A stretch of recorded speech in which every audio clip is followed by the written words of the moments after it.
जी। कि हमारी एजुकेशन कैसी होगी, या हम एजुकेशन कौन सी लें, या एजुकेशन में ब्रेक तो नहीं आएगा, या एजुकेशन में हमारा रिजल्ट कैसा आएगा। तो इसमें इस प्रकार के क्वेश्चंस यहाँ पर होते हैं। आवाज गुरु जी नहीं आ रहा है? नहीं आ रही हमारी? आ रही है, अब आ रही है, अब आ रही है। आ रहे गुरु जी। तो एजुकेशन को देखने, हम लोग पूरा एजुकेशन के बारे में डिस्कस करेंगे। तो आप यहाँ पर ये लिख सकते हैं कि एजुकेशन एजुकेशन में किस प्रकार के क्वेश्चन आते हैं। देखिए, पहला क्वेश्चन आता है कि हमारा रिजल्ट कैसा होगा। ये सबसे ज्यादा क्वेश्चन पूछा जाता है। जी। ये किसी का माइक गड़बड़ है या उसके पीछे बैक साउंड है, प्लीज वो बंद कर ले माइक अपना। दूसरा, इसमें क्वेश्चन पूछा जाता है कि हमारी एजुकेशन कितनी रहेगी और कैसी चलेगी, ये पूछा जाता है। एंड तीसरा क्वेश्चन यहाँ पर पूछा जाता है कि हम कौन सी एजुकेशन लें। लेकिन जो तीसरा क्वेश्चन है ना, ये बहुत कम लोग पूछते हैं। आजकल सब लोग खुद ही डिसाइड कर लेते हैं कि कौन सी एजुकेशन लें। वो अपने फ्रेंड सर्किल को देख करके, अपने फैमिली एटमॉस्फेयर को देख करके, 50% अपने माँ बाप के प्रेशर में आ करके, एंड 50% अपने फ्रेंड सर्किल या किसी किसी को उन्होंने मान लिया होगा, उन्होंने किसी को अपना इंस्पिरेशन मान लिया होगा, तो वहां से वो इंस्पायर्ड होंगे। तो जो उस व्यक्ति ने एजुकेशन ली होगी वो लेने लगते हैं। तो ये जो मेथड है एजुकेशन को चूज करने का, ये गलत मेथड है। क्योंकि कोई जरूरी नहीं है कौन सी एजुकेशन ले। ये बहुत ही रेयर लोग आपसे पूछने आते हैं। लेकिन हमारा मानना है, और बल्कि एस्ट्रोलॉजी का ये सबसे बड़ा एडवांटेज है, कि अगर आप लोग ये बता सकें किसी बच्चों को कि वो कौन सी एजुकेशन ले। क्योंकि आजकल कौन सी एजुकेशन ले, इसके लिए पूरे भारतवर्ष में एक गिरोह टाइप का चल रहा है, एक गैंग चल रही है, जिसको हम लोग कोचिंग कहते हैं। जी। ये सभी स्कूलों में क्लास 6 से पहले ही बल्कि बच्चों को जाके क्लास में कहते हैं कि हम काउंसलिंग करने आए हैं बच्चों की, कि हम बच्चों को बताएंगे कि उसके लिए कौन सा करियर अच्छा होगा। जिसको खुद का ही अपना करियर नहीं मालूम, वो दूसरे का करियर बताने की कोशिश करता है। ये विडंबना है। अब क्लास में मान लीजिए वो किसी भी डिस्ट्रिक्ट में, किसी भी जिले में अगर 15 से 20 स्कूल हैं या 50 स्कूल हैं, तो हर कोचिंग का अपना मार्केटिंग स्टाफ होता है। मार्केटिंग स्टाफ बच्चों को लाए स्कूल से कांटेक्ट करके हर क्लास में जाके वहां पर काउंसलिंग करता है। अब वो काउंसलिंग किस बेस्ड पर होती है, वो बच्चों के बेस्ड पर नहीं होती है, बल्कि ये इस बात पर निर्भर करती है कि वो कोचिंग किस चीज की तैयारी कराती है। मैक्सिमम जितनी भी कोचिंग भारतवर्ष में चल रही है, वो IIT-JEE और नीट की कोचिंग कराती है, तैयारी करवाती है। तो वो जितने भी साइंस साइड के स्टूडेंट होंगे, उन सबको एक ही राय देगी कि आप IIT की तैयारी करो या नीट की तैयारी करो, बिना उसकी एबिलिटी को परखे बिना। क्लास 6 से ही वो रोज अपना स्कूल में जाने लगेंगे। वहां से बहुत सारे बच्चे इंस्पायर्ड हो जाते हैं, और वो लोग बड़े बड़े प्रोजेक्टर में बड़ी बड़ी चीजें दिखाते हैं कि देखिए हमारे यहाँ का ये पढ़ा है, ये बच्चा डॉक्टर बन गया, ये इंजीनियर बन गया, ये जो है USA में सेटल हो गया, इसको 10 करोड़ का पैकेज मिल रहा है, इसको 2 करोड़ का पैकेज मिल रहा है, ये डॉक्टर बन गया, एम्स में चला गया। जबकि अगर हकीकत देखी जाए, जिसकी वो पिक्चर दिखा रहे हैं, वो पिक्चर हर कोचिंग वाले दिखा रहे हैं। यानी जो बच्चा एम्स में टॉप 10 में 1 रैंक लाया है, उसकी फोटो हर कोचिंग वाले दिखा रहे हैं। अब ऐसा तो नहीं होगा कि वो बच्चा हर कोचिंग में पढ़ा हुआ है। तो यहां से क्या होता है कि ये भी एक बच्चों को मिसगाइड किया जा रहा है। क्योंकि कौन सा सब्जेक्ट वो सेलेक्ट करे ये उसकी एबिलिटी और साथ में उसके हॉरोस्कोप पर डिपेंड करता है, ना कि काउंसलिंग पर, ना कि काउंसलिंग पर निर्भर करता है। तो वहां पर जाके लोग काउंसलिंग करते हैं और फिर वो बच्चा उधर मोटिवेट हो जाता है, तो पता चला अच्छा उसमें से जितने भी बच्चे कोचिंग में जाते हैं उनके स्कूल से, तो वहां के प्रिंसिपल को उसकी ट्यूशन फीस का कुछ परसेंटेज दिया जाता है। मान लीजिए कि सर का बच्चा उस कोचिंग में गया जिसकी फीस 2.5 से 3 लाख रुपए 2 साल की है, तो उसका 5% भी ले लीजिए तो 5 या 10% वहां के प्रिंसिपल को चला जाएगा।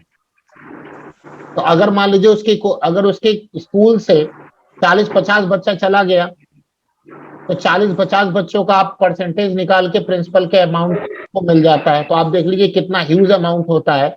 जितनी उस प्रिंसिपल की सैलरी नहीं होती उतनी बार में वो कमीशन ले लेती है या ले लेता है, जो कि सुनने में हो सकता है यहाँ से लोगों को अजीब लगे, लेकिन ये सच्चाई है।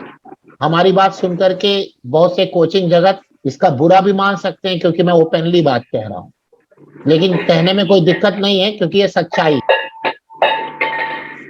तो इस प्रकार के ऑफर लोगों को दिए जाते हैं।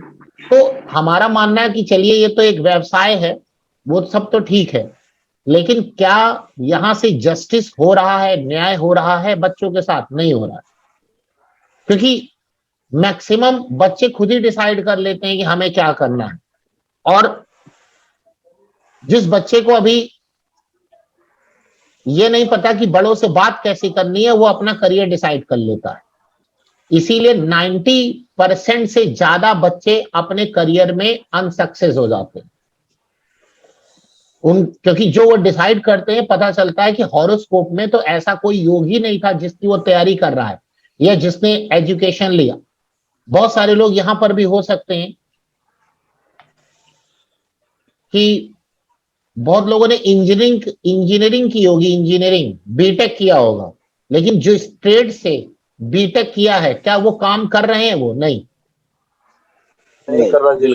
तो फिर क्यों उन्होंने किया? भाई बीटेक करने में तो पैसा बर्बाद हुआ ना। पता चला कि वो बीटेक करने के बाद वो मार्केटिंग का काम कर रहे हैं, तो बीटेक ही क्यों कर लिया भाई? मार्केटिंग से ही सर मैंने डिप्लोमा किया है इलेक्ट्रिकल इंजीनियर से, कोई काम नहीं है जी। क्या डिप्लोमा किया था इलेक्ट्रिकल इंजीनियर से? आपने डिप्लोमा किया तो क्या काम कर रहे हैं आप? मैं जी अब कर्मकांड कर रहा हूँ, कोई काम नहीं। तो आपका तो डिप्लोमा में जो गया था पैसा वो तो बड़ा अच्छा। क्यों डिप्लोमा किया था आपने? किसने कहा था? दोस्त लोग गए थे? घर वालों ने कहा था। घर वालों ने कहा था। मेरा पहला स्टेटमेंट अभी ध्यान रखिए, क्या मैंने बोला? मैक्सिमम बच्चे अपने सराउंडिंग, अपने स्कूल, अपने फ्रेंड सर्किल, अपने पेरेंट्स के अकॉर्डिंग आकर के वो ले लेते हैं डिसीजन, जो कि उनका रॉन्ग डिसीजन होता। यहां तो कई सारे लोग भी हो सकते हैं और अगर आप पूरा आंकड़ा निकालें तो 90% लोग गलत डिसीजन लेते हैं। जी गुरु। तो इसमें सबसे सही जो आपको डिसीजन देगा वो एस्ट्रोलॉजी ही दे सकता है।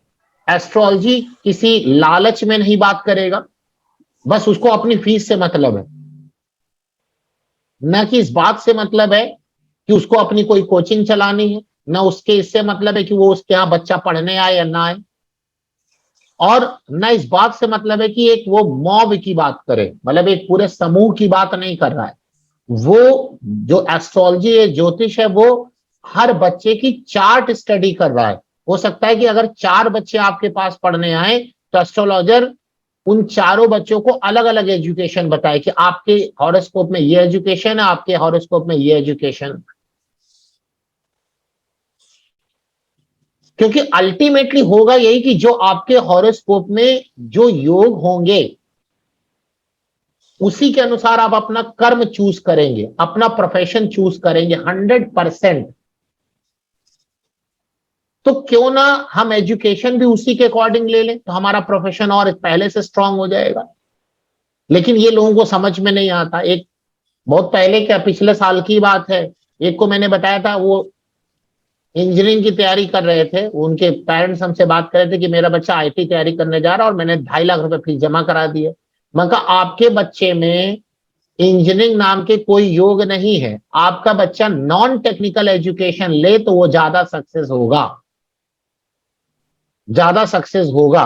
बट उन्होंने हमारी बात नहीं मानी, कहते ये कैसे मान ले जो आप कह रहे हैं वो सही है। मैं कहा ये भी एक बहुत बड़ा क्वेश्चन है। हमने कहा इसका आंसर तो केवल एक ही चीज दे सकती है। कहते क्या? मैंने कहा समय, समय ही आपको आंसर देगा।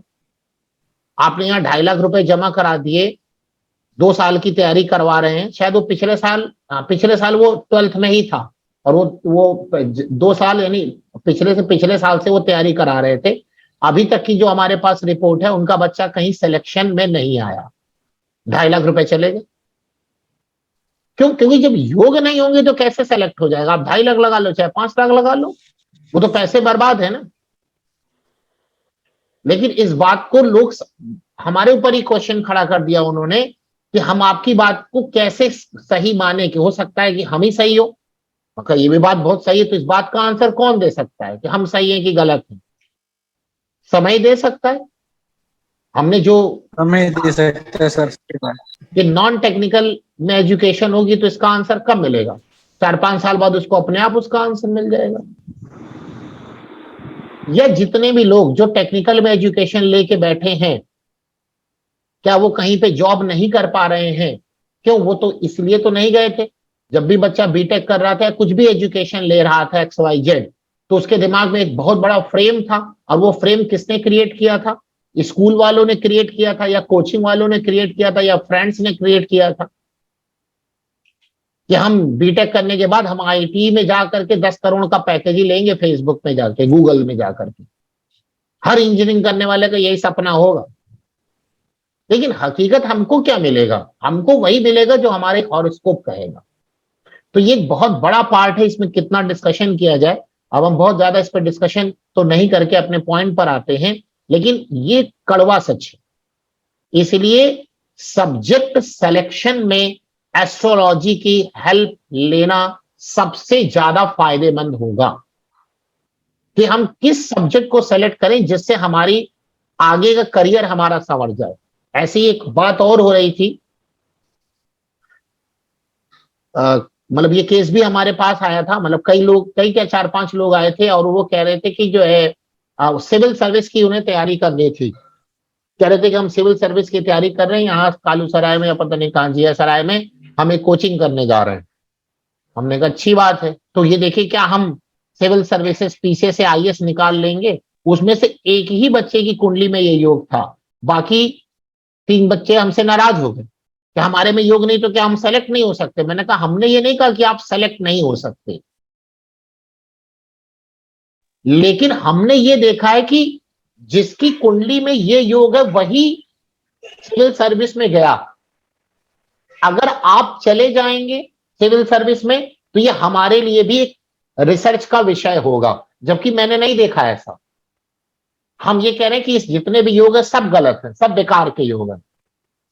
हम बच्चे की मेहनती सब कुछ हम भी मानने को तैयार हैं, लेकिन मेरा दिमाग वहां पर भ्रमित हो जाता है, या वहां पर मैं सोचने में मजबूर हो जाता हूं कि जिन बच्चों का सिलेक्शन, अगर मान लीजिए 6 लाख या 4 लाख बच्चे तैयारी कर रहे हैं, लेकिन 6 लाख या 4 लाख में से कुछ सैकड़े में अगर 50 से 100 बच्चों का सिलेक्शन हुआ, तो आप उठा के देखेंगे कि वही बच्चे सिविल सर्विस में गए जिनमें वो योग था।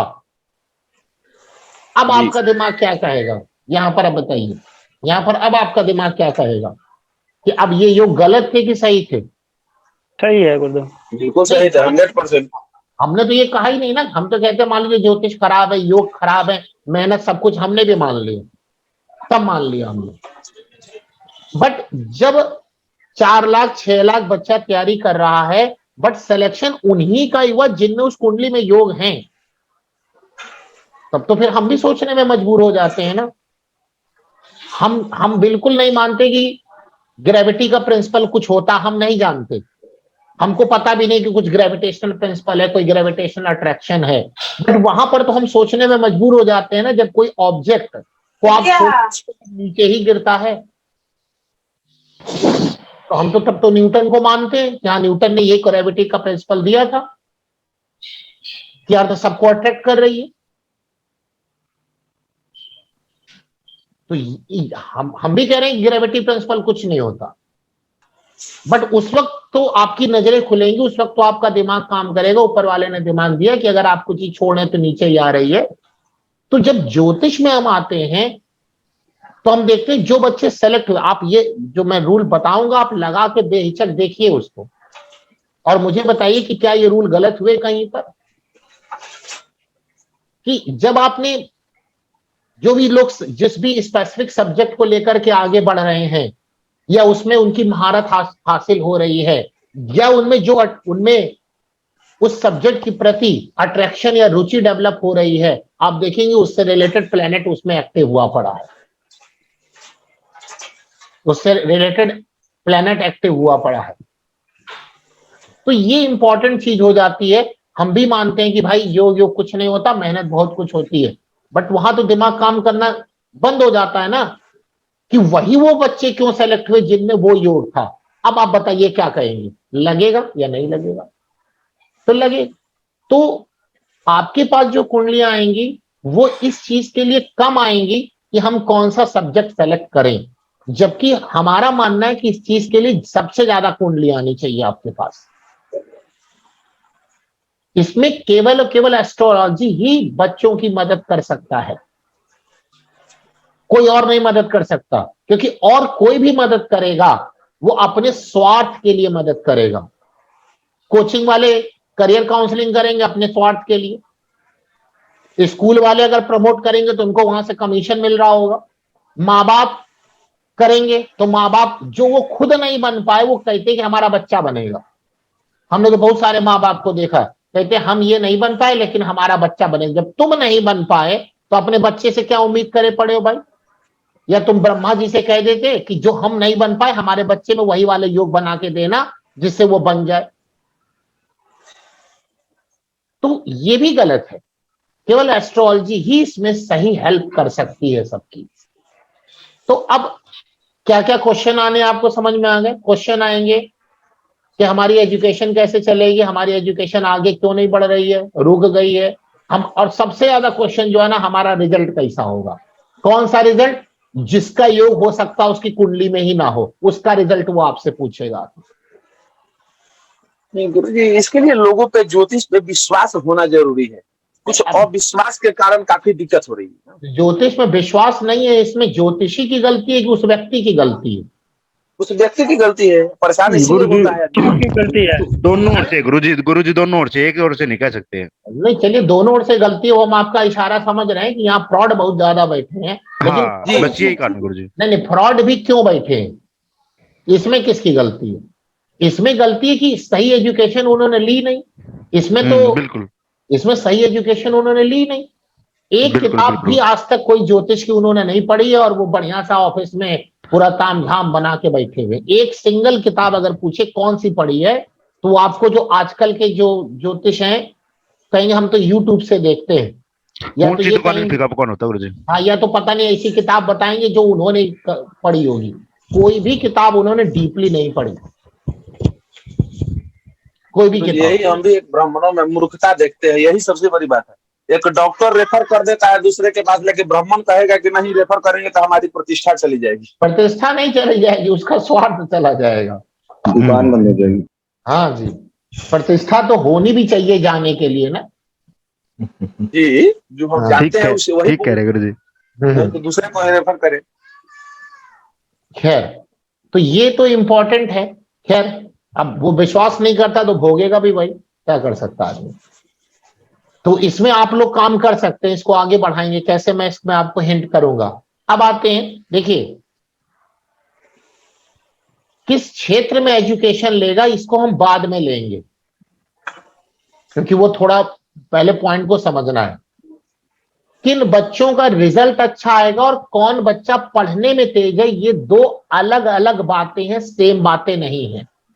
सबसे पहली बात, कोई जरूरी नहीं है कि कोई बच्चा पढ़ने में बहुत तेज है उसका रिजल्ट भी अच्छा आ जाएगा, हो भी सकता और नहीं भी हो सकता। रिजल्ट का अच्छा आना अलग कॉन्सेप्ट है,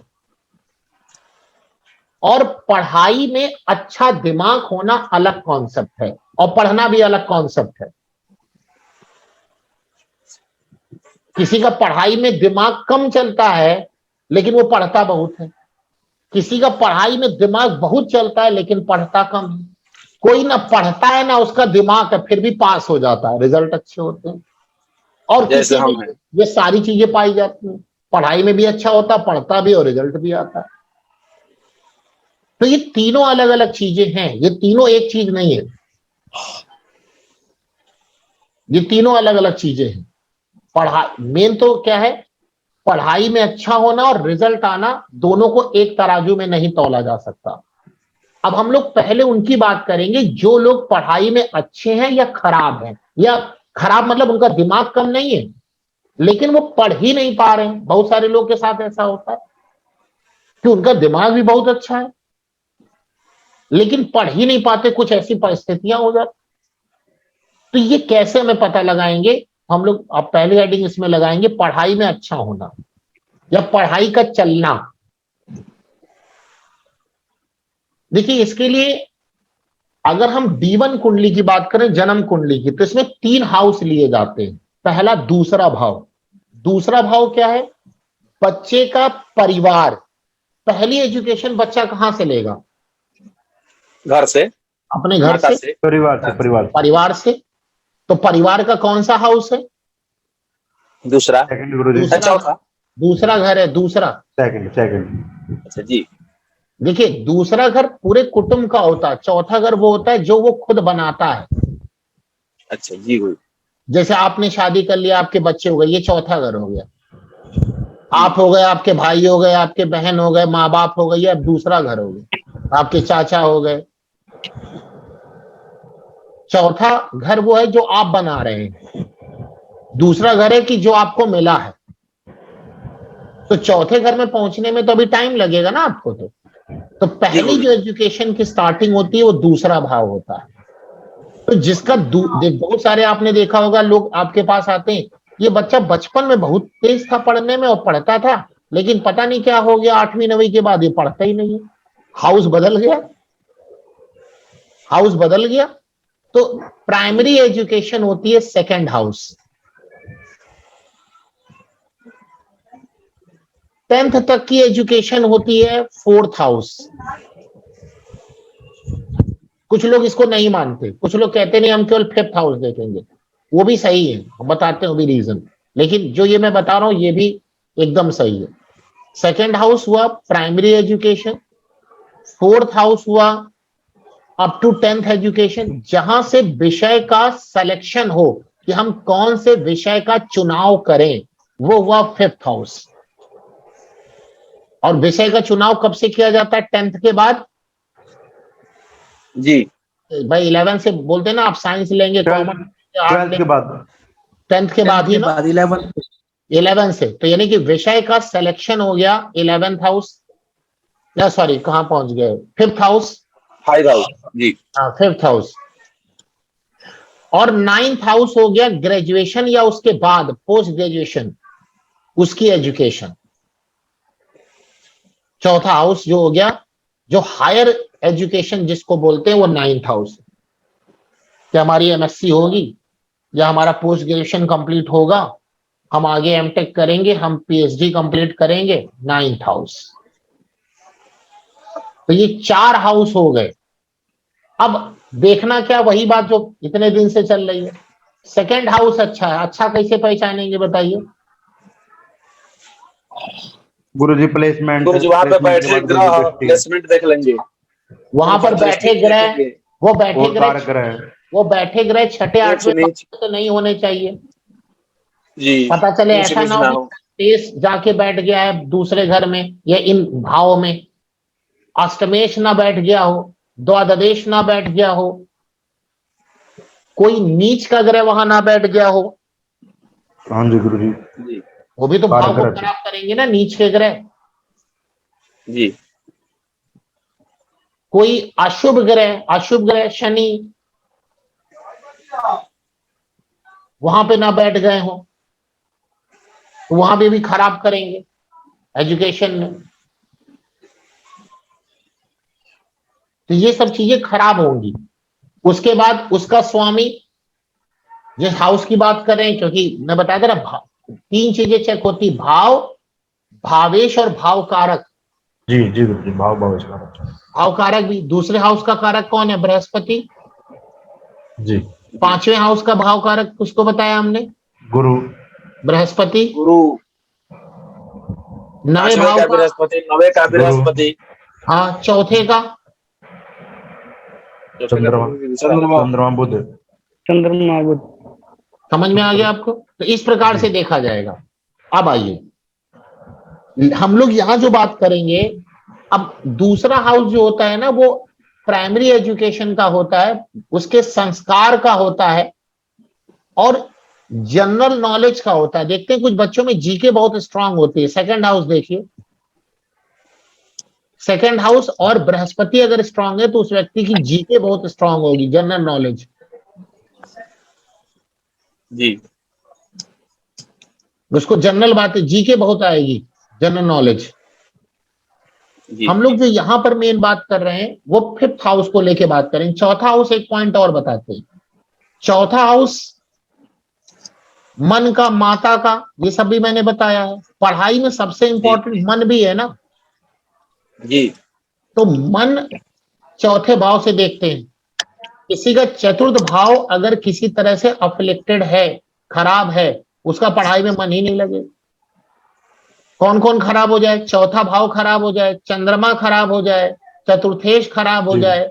अब जी, खराब जी। होना आप समझ गए, नीच का ना हो जाए, छठे आठवें बारहवीं में ना चला जाए, या छठे आठवें क्रूर बारहवीं का दृष्टि ना स्वामी हो। चौथे भाव में ना बैठ जाए, चंद्रमा जी। की स्थिति ना खराब हो जाए, कोई क्रूर ग्रहों या अशुभ ग्रहों की दृष्टि या वहां पर आ ना जाए, तो वो खराब हो जाएगा। आप लोग देखिए, जिसका भी पढ़ाई में मन नहीं लगा, आप लोग अपनी कुंडली देखिए, क्या चौथा भाव किसी तरह से खराब है? जी गुरु देखिए बताइए। बिल्कुल है गुरुजी, बिल्कुल है। हैं? बिल्कुल है गुरुजी। आपका है? गुरु जी। हाँ गुरुजी। आप बताइए चौथे मेरा भाव भी में है। आप पहले लग्न, कौन से लग्न की कुंडली है आपकी? मिथुन, मिथुन लग रही है गुरुजी। मिथुन लग्न की कुंडली है। चौथे भाव में कौन बैठे हैं? चौथे में नहीं बैठे गुरुजी। जो नहीं चौथे बैठे। बुध है ना जो गुरुजी, जो शनि के साथ बैठा सप्तम भाव में। बुध शनि के साथ बैठा हुआ है, यानी जी, धनु जी। राशि में ना, जी जी। धनु राशि में बैठा और शनि के साथ बैठा हुआ है। हाँ और शनि सप्तम में बैठ करके 10वीं दृष्टि चौथे भाव पे दे रहे हैं। बिल्कुल बिल्कुल गुरुजी। ठीक है, और चौथे भाव पे किसकी दृष्टि आ रही है? बस यही है गुरुजी, नहीं। ठीक है, बुध जो है, बुध शत्रु राशि में चले गए, चौथे भाव के हाँ स्वामी। बिल्कुल बिल्कुल गुरुजी। और बुध किसकी नक्षत्र में, वो भी देख लीजिए जरा। केतु के नक्षत्र में बैठे। लीजिए देखिए, एजुकेशन ही रोक दी होगी उन्होंने, हो सकता है। बिल्कुल गुरुजी, 12वीं के बाद ये मन ही नहीं करा गुरुजी। मन ही नहीं कर रहा, देख लीजिए। केतु आ गए ना, केतु, केतु क्या करेंगे? हाँ। अलग कर देंगे। ठीक है, अब आइए जरा वहां पर एक पॉइंट, हाँ, चंद्रमा देखिए, अब भाव कारक देखिए। चंद्रमा, चंद्रमा तो लग्न में बैठे गुरुजी गुरु के साथ, मगर वही शनि की दृष्टि होगी उनके ऊपर। चंद्रमा गुरु के साथ बैठे। गुरु मिथुन लग्न की कुंडली में अच्छा नहीं माना जाएगा ना, हाँ, यहाँ भी चंद्रमा तो खराब हो क्योंकि उनको केंद्राधिपति दोष लग गया गुरु को। जी। जबकि गुरु जो है लग्न में बैठ करके वो दिग्बली तो हो रहे हैं, लेकिन हाँ। केंद्राधिपति दोष भी लगा हुआ है, बिल्कुल बिल्कुल इसलिए गुरु यहाँ पर अच्छे नहीं माने जाएंगे। जी। तो और किसकी कुंडली में चौथा भाव खराब है? देखिए, उसका पढ़ाई में मन नहीं लगा। मेरे गुरु जी में, मेरे मेरे है गुरुजी। हाँ मेरा शनि भी बताइए, की है। दृष्टि है। एक एक लोग बोले, पहले लग्न बताइए। हाँ, मकर लग्न है मेरा। मिथुन। मकर लग्न है, तो उनका- मकर लग्न में यानी मेष राशि, तो अब चौथे भाव में कौन बैठे हैं? शनि और सूर्य। लग्नेश तो जरूर बैठे हैं, लेकिन अच्छा, अष्टमेश आ गए वहां पर। हाँ, अभी हमने कहा कि छठे आठवें बारहवें के स्वामी इन घरों में नहीं होने चाहिए। नहीं है। ठीक है, मंगल कहाँ पर है? मंगल, एकादश भाव में। मंगल तो चलिए ठीक है, अपने घर में है, हाँ। लेकिन चौथे भाव से आठवें चले गए। हाँ, चौथे भाव से आठवें चले गए। 11वां भाव क्या होगा? चौथा भाव से आठवां। और कोई भी ग्रह अपने भाव से अगर आठवां चला जाता तो खराब करेगा, उसको बताया हुआ है मैंने। और उसके साथ चंद्र है।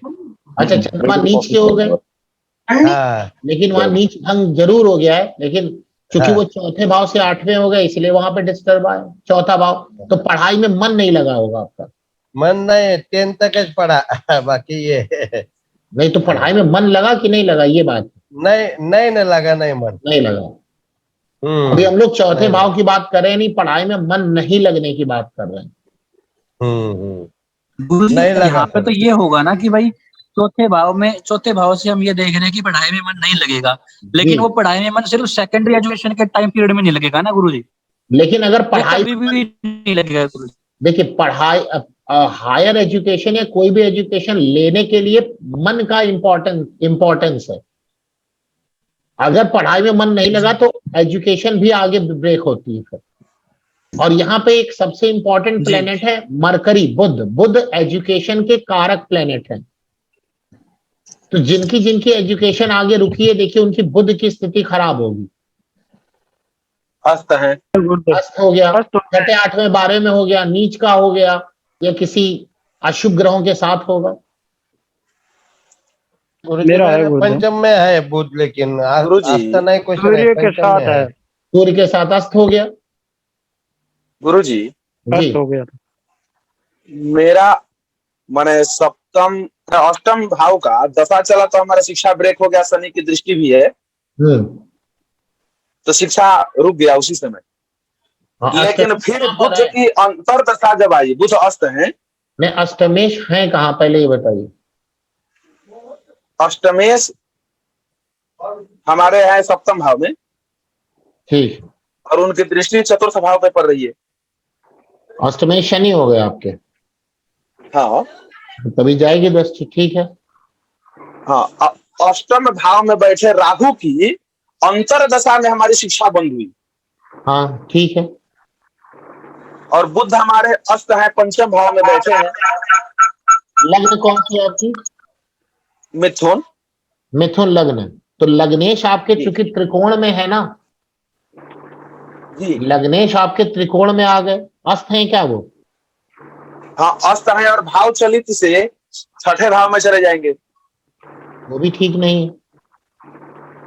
लेकिन उनकी जब अंतर दशा चली शिक्षा हाँ, तो रुकने के बाद, दिया होगा फिर उन्होंने, से हमारी शिक्षा शुरू हो गई। लग्नेश हो गए ना जी। तो गुरुजी जैसे बुध तो मेरे हिसाब से 75 कुंडलियों में अस्त मिलेगा गुरुजी फिर तो।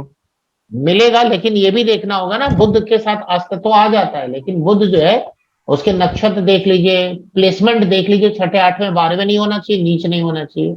गुरुजी ये भी कहते हैं कि इनके एजुकेशन इसीलिए तो पाई क्योंकि वो 5वें है ना जी, 5वें है, तो उसके बाद हो गए, तो लग्नेश पंचम भाव में आ गए। लेकिन फिर चंद्रमा भी तो हमारे 12वें भाव में बैठे हैं। लेकिन यही बात है कि उच्च के हैं, दूसरे भाव में है, दूसरे राशि में है, वृष में। उच्च के हैं, साथ में मतलब मन बार बार आपका घुमा देते होंगे आपकी। इसका देखिए एक ही उपाय होना चाहिए था कि आप घर छोड़कर अगर पढ़ते तो पढ़ लेते जी, घर में नहीं पढ़ना चाहिए। घर के ही कारण शिक्षा छोड़े थे ना, कुछ कारण था ऐसा विशेष कि जिस कारण से हमने शिक्षा को जानबूझ के एकाएक छोड़ ही दिया एग्जाम के दिन ही। अब वो जान के इसलिए छूटा क्योंकि दशाएं ऐसी थी। ये तो केवल कहने की बात हो गई कि हमने जान के किया। कोई भी काम हम नहीं करते, सारे प्लेनेट करवाते हैं। जी, प्लेनेट का ही दोष है। और वो भी दरअसल पिताजी से हमारी कुछ बहस हुई थी, हमने डायरेक्ट बोल दिया कि ठीक है आज से हम नहीं पढ़ेंगे। पिताजी ने कहा कि पढ़ लिख के क्या करोगे, वो हमने उसी से छोड़ ही दिया। सही बात है, क्या करेंगे। तो समझ, जिसका भी चौथा भाव खराब हुआ उसका पढ़ाई में मन नहीं लगा। चौथा भाव चतुर्थेश और भाव कारक चंद्रमा। अब आते हैं इसमें कौन कौन सी वर्ग कुंडली देखनी है। हम लोग जो मेन बात करें वो 5वें भाव की बात कर रहे हैं, यानी कि विषय, क्योंकि अल्टीमेटली सबने यही माना है। ये तो चलिए चौथा भाव हमने बता दिया मन का है, ये बहुत इंपॉर्टेंट रोल प्ले करेगा। नवा भाव हायर एजुकेशन का है, दूसरा भाव प्रारंभिक एजुकेशन का है। लेकिन जो वाकई एजुकेशन होती है वो 5th हाउस है। कौन सी एजुकेशन होती है भाई? 10th तक कहते चलो बच्चा जैसा भी पढ़ रहा है। मेन एजुकेशन 10th से लेकर के जब तक आप ग्रेजुएट ना हो जाए तब तक की जो एजुकेशन है वो 5वां है, और यही सब कुछ डिसाइड करती है आपके करियर को। जी गुरुजी। बुक में हर ऑथर ने और हर एस्ट्रोलॉजर ने माना है कि एजुकेशन देखने के लिए 5वां भाव देखिए, क्योंकि ये वही टाइम पीरियड होगा 10th के बाद और ग्रेजुएशन तक जिसमें आपका सारी एजुकेशन डिपेंड करेगी। तो इसके लिए रिस्पॉन्सिबल भाव हो गया 5वां। इसके लिए रिस्पॉन्सिबल भाव कौन सा हो गया? 5वां। तो 5वें भाव पे हम लोग फोकस करेंगे। कौन कौन सी वर्ग कुंडली देखनी है? D9 और D24, यानी नौमांश कुंडली और चतुर्विशांश D24। जबकि देखिए यही पंचम भाव देख रहे थे संतान के लिए, तो हम लोगों ने सप्तमांश कुंडली देखी थी।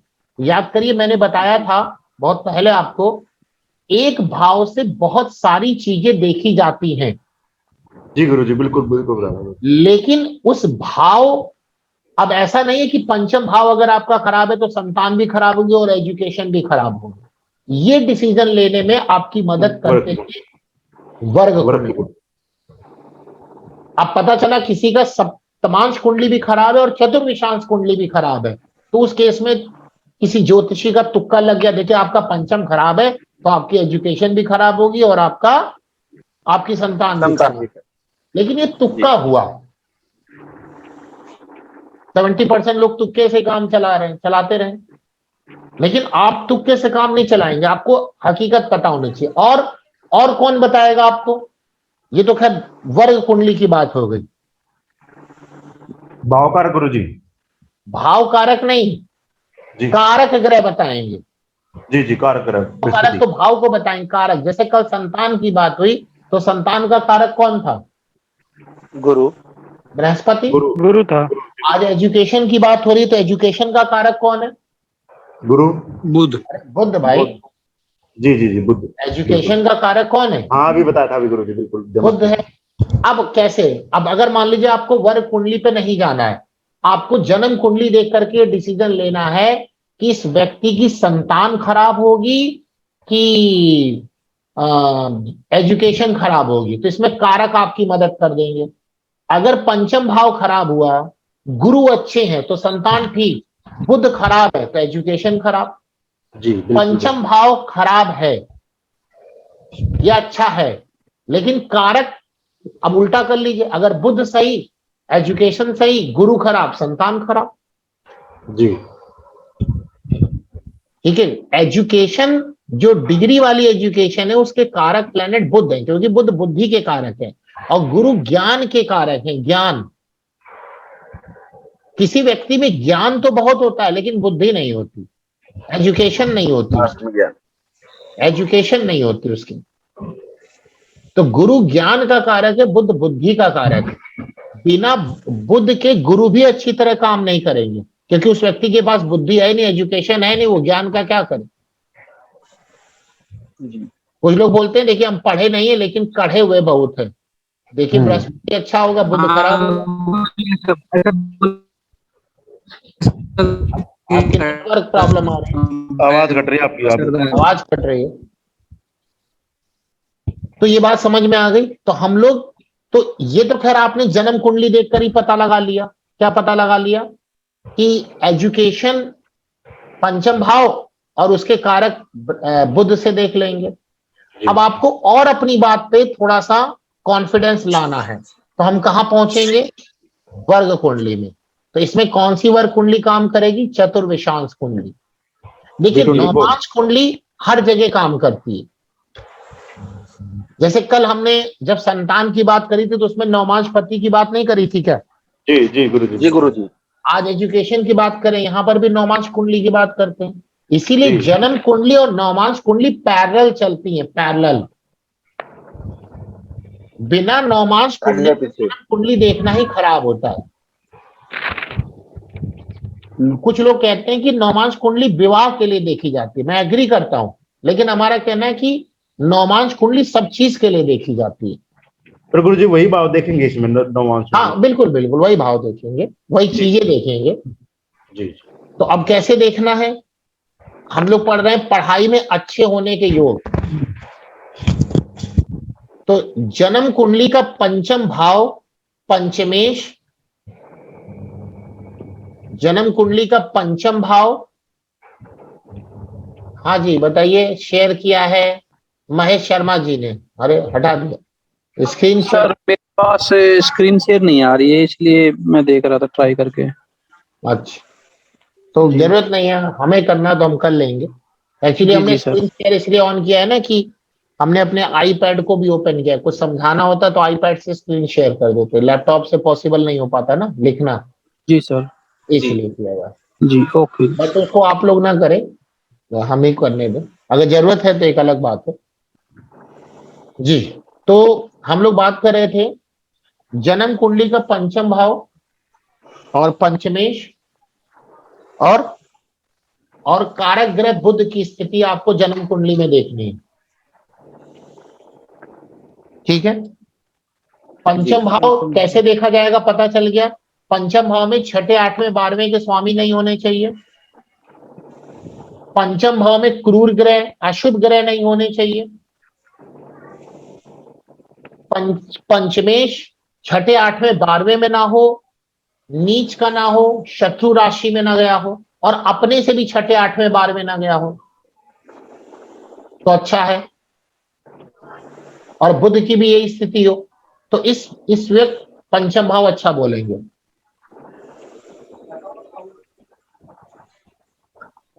लिख लिया, पहला पॉइंट लिख लिया आपने?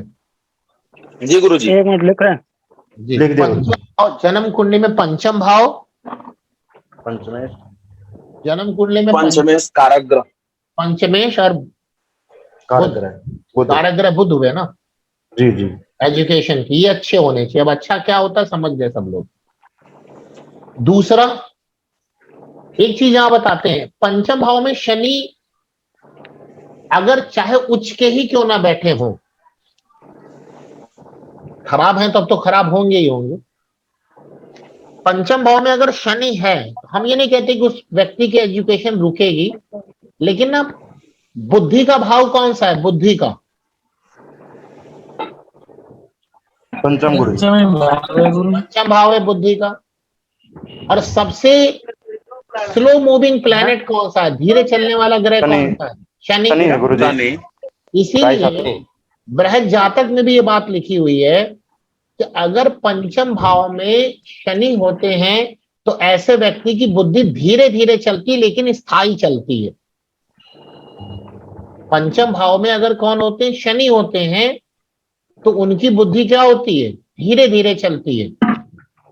वो उनको एक बार आप कोई कॉन्सेप्ट बताइए, कोई भी कॉन्सेप्ट, वो जल्दी समझ नहीं पाते, लेकिन जब समझ लेंगे तब उन्हें कहेंगे हाँ एकदम अब क्लियर हो गया, भूलेंगे भी नहीं, क्योंकि शनि स्थायित्व तो है ना। किसी की कुंडली में है पंचम भाव में शनि, क्या उसको इस प्रकार की समस्या आती है? जरूर होगी। किसी की कुंडली में हो तो अपना एक्सपीरियंस बताए हमको। लेकिन सर ऐसी समस्या जी गुरु जी सही है। आपके हैं पंचम भाव में शनि हैं? सर पंचम में दृष्टि पड़ी है शनि की। नहीं, दृष्टि नहीं, होना चाहिए वहां पर। पंचम भाव में शनि होना चाहिए। गुरु जी हमारी कुंडली में है। आपकी कुंडली में है। गुरुजी अगर अब पंचमेश भी हो तो हाँ, अगर नहीं पंचमेश वो शनि कोई हो- बात नहीं, हमने आपकी कुंडली में पंचम भाव में शनि है, और क्या आपको एक बार में चीजें समझ में आ जाती थी अगर आपको पढ़ाते नहीं थे? आती। नहीं नहीं आती। 2-3 बार में समझ में आती होंगी ना। हाँ गुरु जी। और लेकिन जब आ जाती होगी तो फिर आप क्लियर हो जाता, फिर भूलते नहीं पक्की हो होंगे, जाती है। पक्की हो जाती है। यही शनि की सबसे इंपॉर्टेंट बात है। जी गुरु जी। तो पंचम भाव में शनि जिसके होता है उसकी बुद्धि थोड़ी धीरे धीरे चलती है, लेकिन स्थायी रूप में चलती है। चौथे भाव में सर। चौथे भाव में बुद्धि का क्या है, चौथे भाव में मन चलेगा, मन धीरे धीरे चलेगा। यहाँ तो बुद्धि की बात हो रही है ना, चौथा भाव कौन सा है, मन का है, तो मन धीरे धीरे चलेगा, मतलब मन विचलित रहेगा, मन स्थायी, क्योंकि शनि आ गए ना, शनि चंद्रमा के शत्रु हैं।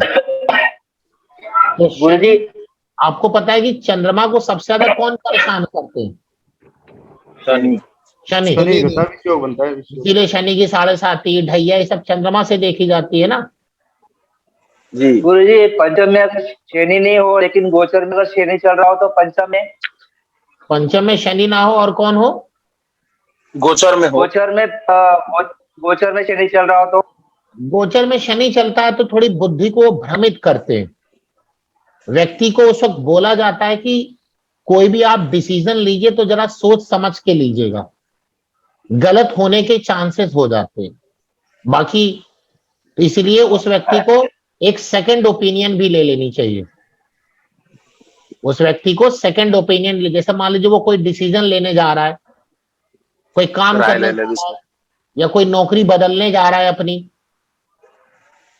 तो उससे बोलिए कि सही और गलत देखिए, कुंडली तो बता देगी आप कि आपका ये डिसीजन सही होगा कि गलत होगा। लेकिन अगर मान लीजिए आपने कह दिया सही है, आपकी कुंडली से लगा, कैसे अभी आप एजुकेशन के बाद उसी फील्ड में चलेंगे हम लोग कि कैसे रोजगार की बात करेंगे। तो मान लीजिए आपने बता दिया, फिर भी आप उससे कहिए कि पंचम में आपके शनि है और लग्न में शनि है, या लग्न में राहु आ जाए, या पंचम में शनि आ जाए, तो उसे एक ही बात आप कहिए कि एक बार ना आप जहां पे भी जॉब बदलने की बात कर रहे हैं, वहां की टेक्निकलिटी आप समझ लीजिए, वहां की चीजों को समझ लीजिए। हो सकता है दूर से आपको अच्छा लग रहा हो, अंदर जाके आप कहें कि हमसे गलत डिसीजन हो गया। और लग्न में राहु अगर गोचर में आते हैं तो उस वक्त उस व्यक्ति से गलत डिसीजन होने के चांसेस ज्यादा रहते हैं। इसलिए उसको 2-3 लोगों से, जिसको भी वो अपना शुभ चिंतक समझे, परिवार मित्र जिससे भी हो, बात करके वो समझना चाहिए क्या ये मैं सही डिसीजन ले रहा हूं। सेम बात पंचम का शनि भी यही होता है। तो पंचम का शनि अगर गोचर में आ जाए तो ये बात और वहां पे कही जाएगी। केरल ज्योतिष में, ओके सर, कल केरल ज्योतिष में पंचम भाव के शनि को कंटक शनि कहा गया। कंटक शनि यानी केरल ज्योतिष के अंदर पंचम भाव शनि अच्छा नहीं माना जाता। और अच्छा न मानने के पीछे उसका एक ही रीजन होता है, क्योंकि बुद्धि बहुत तेज होनी चाहिए व्यक्ति की। तो ऐसे लोगों की बुद्धि बहुत तेज नहीं होती है, स्थायी होती है, तेज नहीं होती। समझ में आ गया? इसीलिए केरल ज्योतिष भी कहती है कि पंचम शनि कंटक शनि। आपने वर्ड अगर किताबें पढ़ी होंगी तो वहां पे ये बात लिखी जाती है, कंटक शनि। नहीं पढ़ा तो कोई बात नहीं, पढ़ेंगे जब आपको समझ में आएगा। कंटक शनि का मतलब पंचम भाव का शनि। समझ में आ गया? तो ये पॉइंट और है। जी। अगला योग आइए, अगला योग आइए कि पंचमेश का नवमांश पति जन्म कुंडली में कैसा है। ये बताइए मैंने क्या लाइन वर्ड यूज करी, कल भी ये बात बोली थी मैंने। पंचमेश का नवमांश पति का मतलब क्या हुआ जी? पंचमेश जहाँ पे हो नवमांश कुंडली में, उसकी राशि के जो स्वामी है वो नवमांश पति है। वो जन्म कुंडली में, जन्म कुंडली में कैसे है कल बताया था ना, यही से देखना था ना। जी जी। हाँ तो लिखेंगे पंचमेश के नवमांश पति जन्म कुंडली में किस स्थिति में है। अच्छे है तो अच्छा है, बुरा है तो बुरा है। अगला योग पंचमेश के नवमांश पति मतलब क्या हुआ कि आपकी जन्म कुंडली के 5वें भाव में जो राशि है उसका स्वामी नवमांश कुंडली में जिस राशि में बैठा है, उस राशि का स्वामी जन्म कुंडली में कैसा है। जैसे मान लीजिए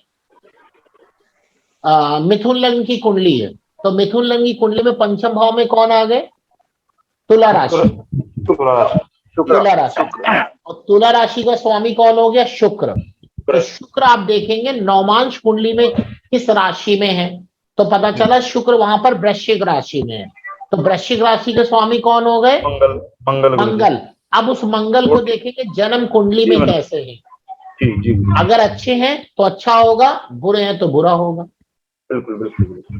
नेक्स्ट योग पंचमेश का चतुर्विशांश पति। पंचमेश का चतुर्विशांश पति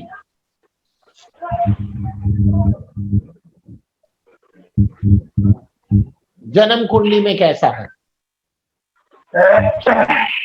पंचमेश का चतुर्विशांश पति जन्म कुंडली में कैसा है। इसका क्या मतलब हुआ कि पंचमेश जो भी है वो चतुर्विशांश कुंडली यानी D24 चार्ट में जिस राशि में बैठे हैं उस राशि का स्वामी जन्म कुंडली में कैसे है। फिर देखना है बुध की स्थिति। कहां कहां देखनी है? बुध की स्थिति जन्म कुंडली में देखनी है, नवमांश कुंडली में देखनी है और चतुर्विशांश कुंडली में देखनी है बुध की स्थिति। जितने बुध खराब होंगे उतना ही खराब होगा, जितने बुध अच्छे हैं, मान लीजिए जन्म कुंडली में अच्छे हैं नवमांश में खराब है, चतुर्विशांश में फिर अच्छे हो गए, तो 3 में से 2 जगह अच्छे, 1 जगह खराब है, तो उसी के अनुपातिक रेशियो निकालिए। समझ में आ गया?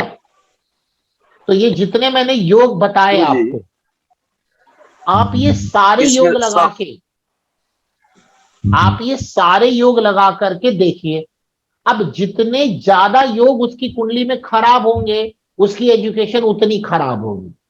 जी अब पता चला मैंने 4 योग लिखवाए यहां पर, 4 में से पता चला केवल एक ही चीज खराब आ रही है, 3 चीज अच्छी आ रही है।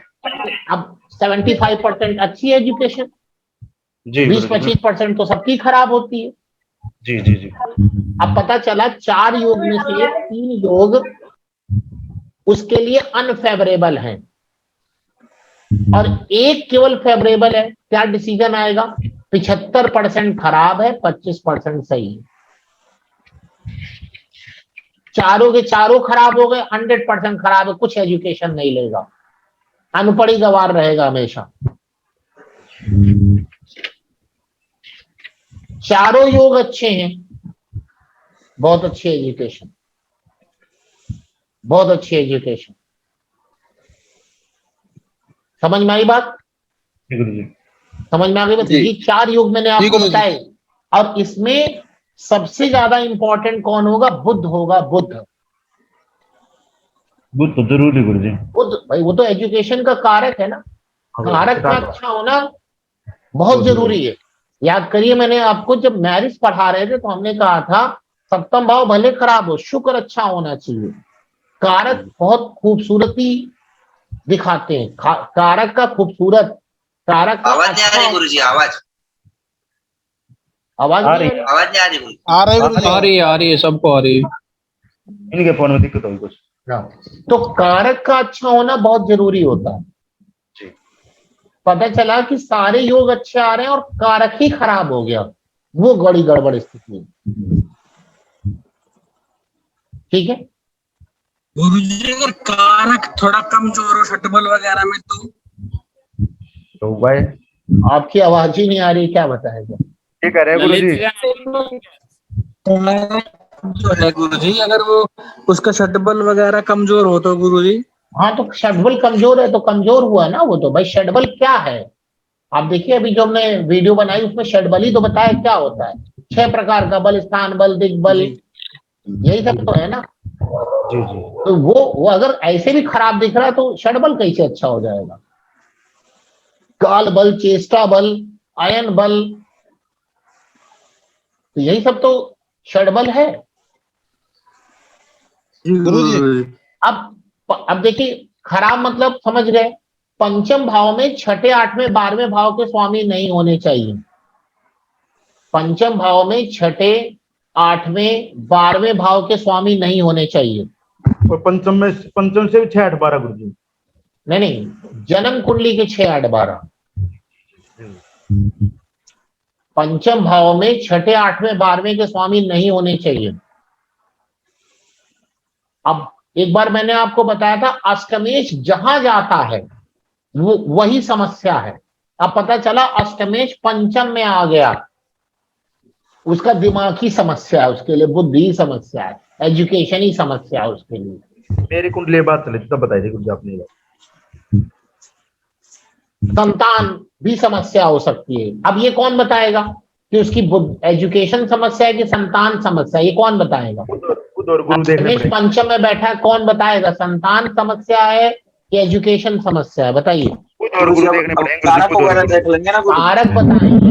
कारक खराब, बृहस्पति खराब, संतान दिक्कत, बुद्ध खराब तो विद्या में। बुध खराब, एजुकेशन खराब, दोनों खराब, दोनों खराब।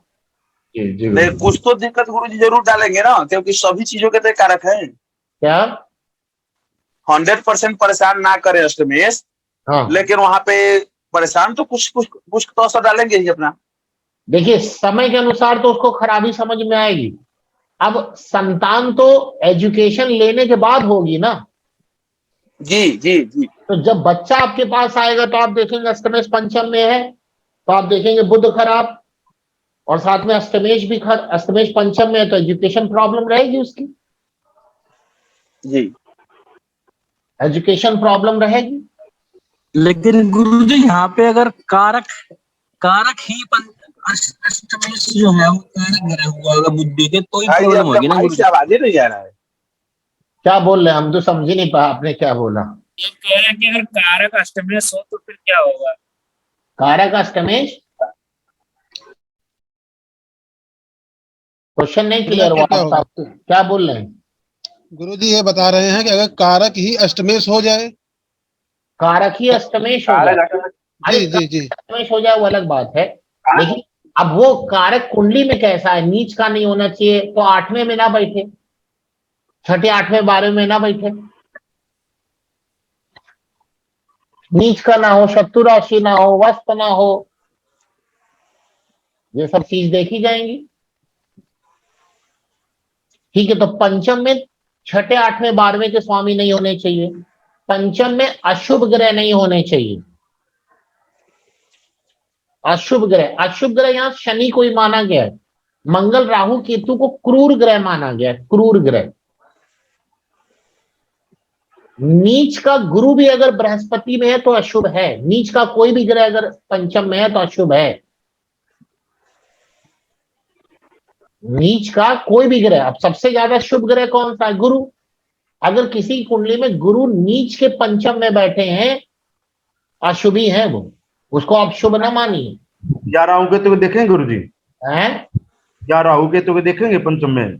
काहे नहीं देखेंगे, राहु केतु तो क्रूर ग्रह है ही। इसलिए पूछ रहा हूँ ना, नीच में दो बता रहे। तो और पंचम भाव का स्वामी पंचमेश 6ठे 8वें 12वें में नहीं जाना चाहिए। पंचम भाव में 6ठे 8वें 12वें के स्वामी न आए और न पंचमेश 6ठे 8वें 12वें में जाए। एक बहुत इंपॉर्टेंट कॉन्सेप्ट बताते हैं, जिसकी कुंडली में पंचमेश अष्टम होता है,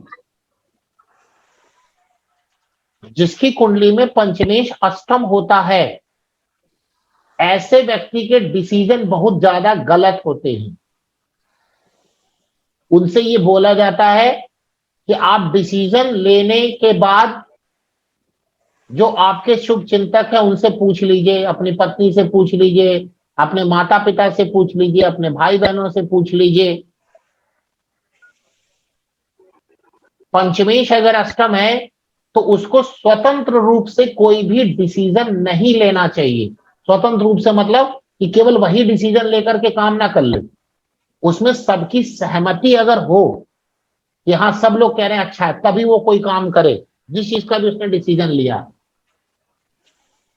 वरना उसका लिया हुआ डिसीजन गलत होगा और उसको बाद में पछताना पड़ सकता है या कोई नुकसान हो सकता है। जिसका भी पंचमेश 8वें भाव में बैठा है और 8वें भाव में कहीं नीच का होकर बैठा है तो और समस्या। ठीक है, ऐसे व्यक्ति को डिसीजन नहीं लेना चाहिए, ध्यान रखना है।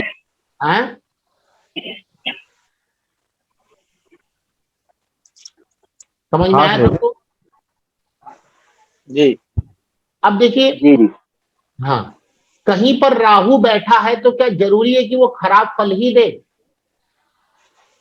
नहीं गुरु, हाँ, नहीं गुरुजी, नहीं खराब कैसे देगा? कोई जरूरी नहीं, बल्कि राहु वहां खराब फल देगा कि अच्छा फल देगा, ये निर्भर करता है कि राहु जिस राशि में है उस राशि के स्वामी की क्या स्थिति है। इसको डिस्पोजिटर कहते हैं अंग्रेजी में। डिस्पोजिटर का मतलब हो गया कि जिस राशि में वो बैठा उस राशि के स्वामी की क्या स्थिति है। ये राहु केतु के लिए विशेष नियम में आता है। क्यों? क्योंकि राहु केतु एक छाया ग्रह है। किसकी छाया कहते हैं? जिस ग्रह के साथ बैठते हैं। अगर किसी ग्रह के साथ नहीं बैठे हैं तो जिस ग्रह की राशि में बैठे हैं, मान लिया कि राहु कन्या राशि में बैठे हैं, राहु कन्या राशि में बैठे हैं, राहु केतु दोनों के लिए बात लगेगी। तो बताइए राहु कन्या राशि में बैठ करके अच्छे हैं कि बुरे हैं? अगर देखा जाए तो उनकी मित्र ग्रह की राशि है। लेकिन ये अच्छे और बुरे का पता कौन बताएगा? बुध बताएगा। क्यों? क्योंकि राहु कन्या राशि में बैठे हैं। बुध की राशि में। कन्या राशि का स्वामी अगर बुध कुंडली में अच्छा है तो राहु अच्छे हो जाएंगे, और बुध खराब है तो राहु क्या हो जाएंगे? खराब हो जाएंगे। जो ग्रह है वहां पे वो अगर अच्छे होंगे तो ये अच्छे नहीं होंगे। क्या? अगर कोई ग्रह उस भाव में है जहाँ पे राहु केतु है, अगर वह ग्रह अच्छे हो तो तो उसका यही तो असर अच्छे ले हो जाएंगे। लेंगे, उसका असर ले लेंगे वो अच्छे का गुरुजी असर। सिंह लग्न में राहु पंचम में है और गुरु लग्न में बैठा हुआ है।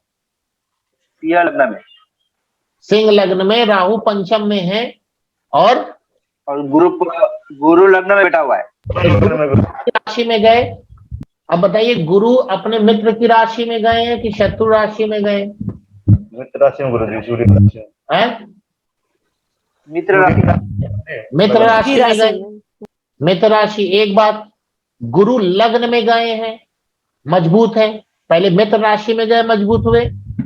गुरु लग्न में गए हैं, यानी कि केंद्र लग्न में केंद्र त्रिकोण दोनों माना गया, ये भी अच्छा हुआ। गुरु लग्न में दिग्बली होते हैं, गुरु लग्न में दिग्बली होते हैं, तो उसके दृष्टि से भी गुरु अच्छे हो गए, उसकी दृष्टि से भी गुरु अच्छे हो गए। समझ में आया आपको? नहीं आया? एक और पॉइंट आप लिखेंगे इसमें, ये जो मैं एडिशनल वीडियो बना रहा हूं उसमें मैंने ये पॉइंट बताया है, रिकॉर्डिंग हो गई शायद, अभी गया नहीं होगा।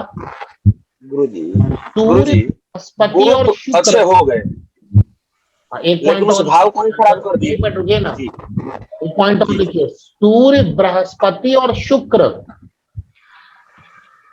यह ठीक मध्याह्न में सबसे ज्यादा बली होते हैं, यानी जन्म दिन का है और दिन में 4 के आसपास का है, तो वहां पे सूर्य शुक्र और गुरु मजबूत होते हैं। जैसे गुरु दिन में हो जन्म तो दिन में कब? 12 बजे, यानी दोपहर में, मध्याह्न। सूर्य गुरु और शुक्र, वहां पर गुरु बुध और गुरु मजबूत होते हैं।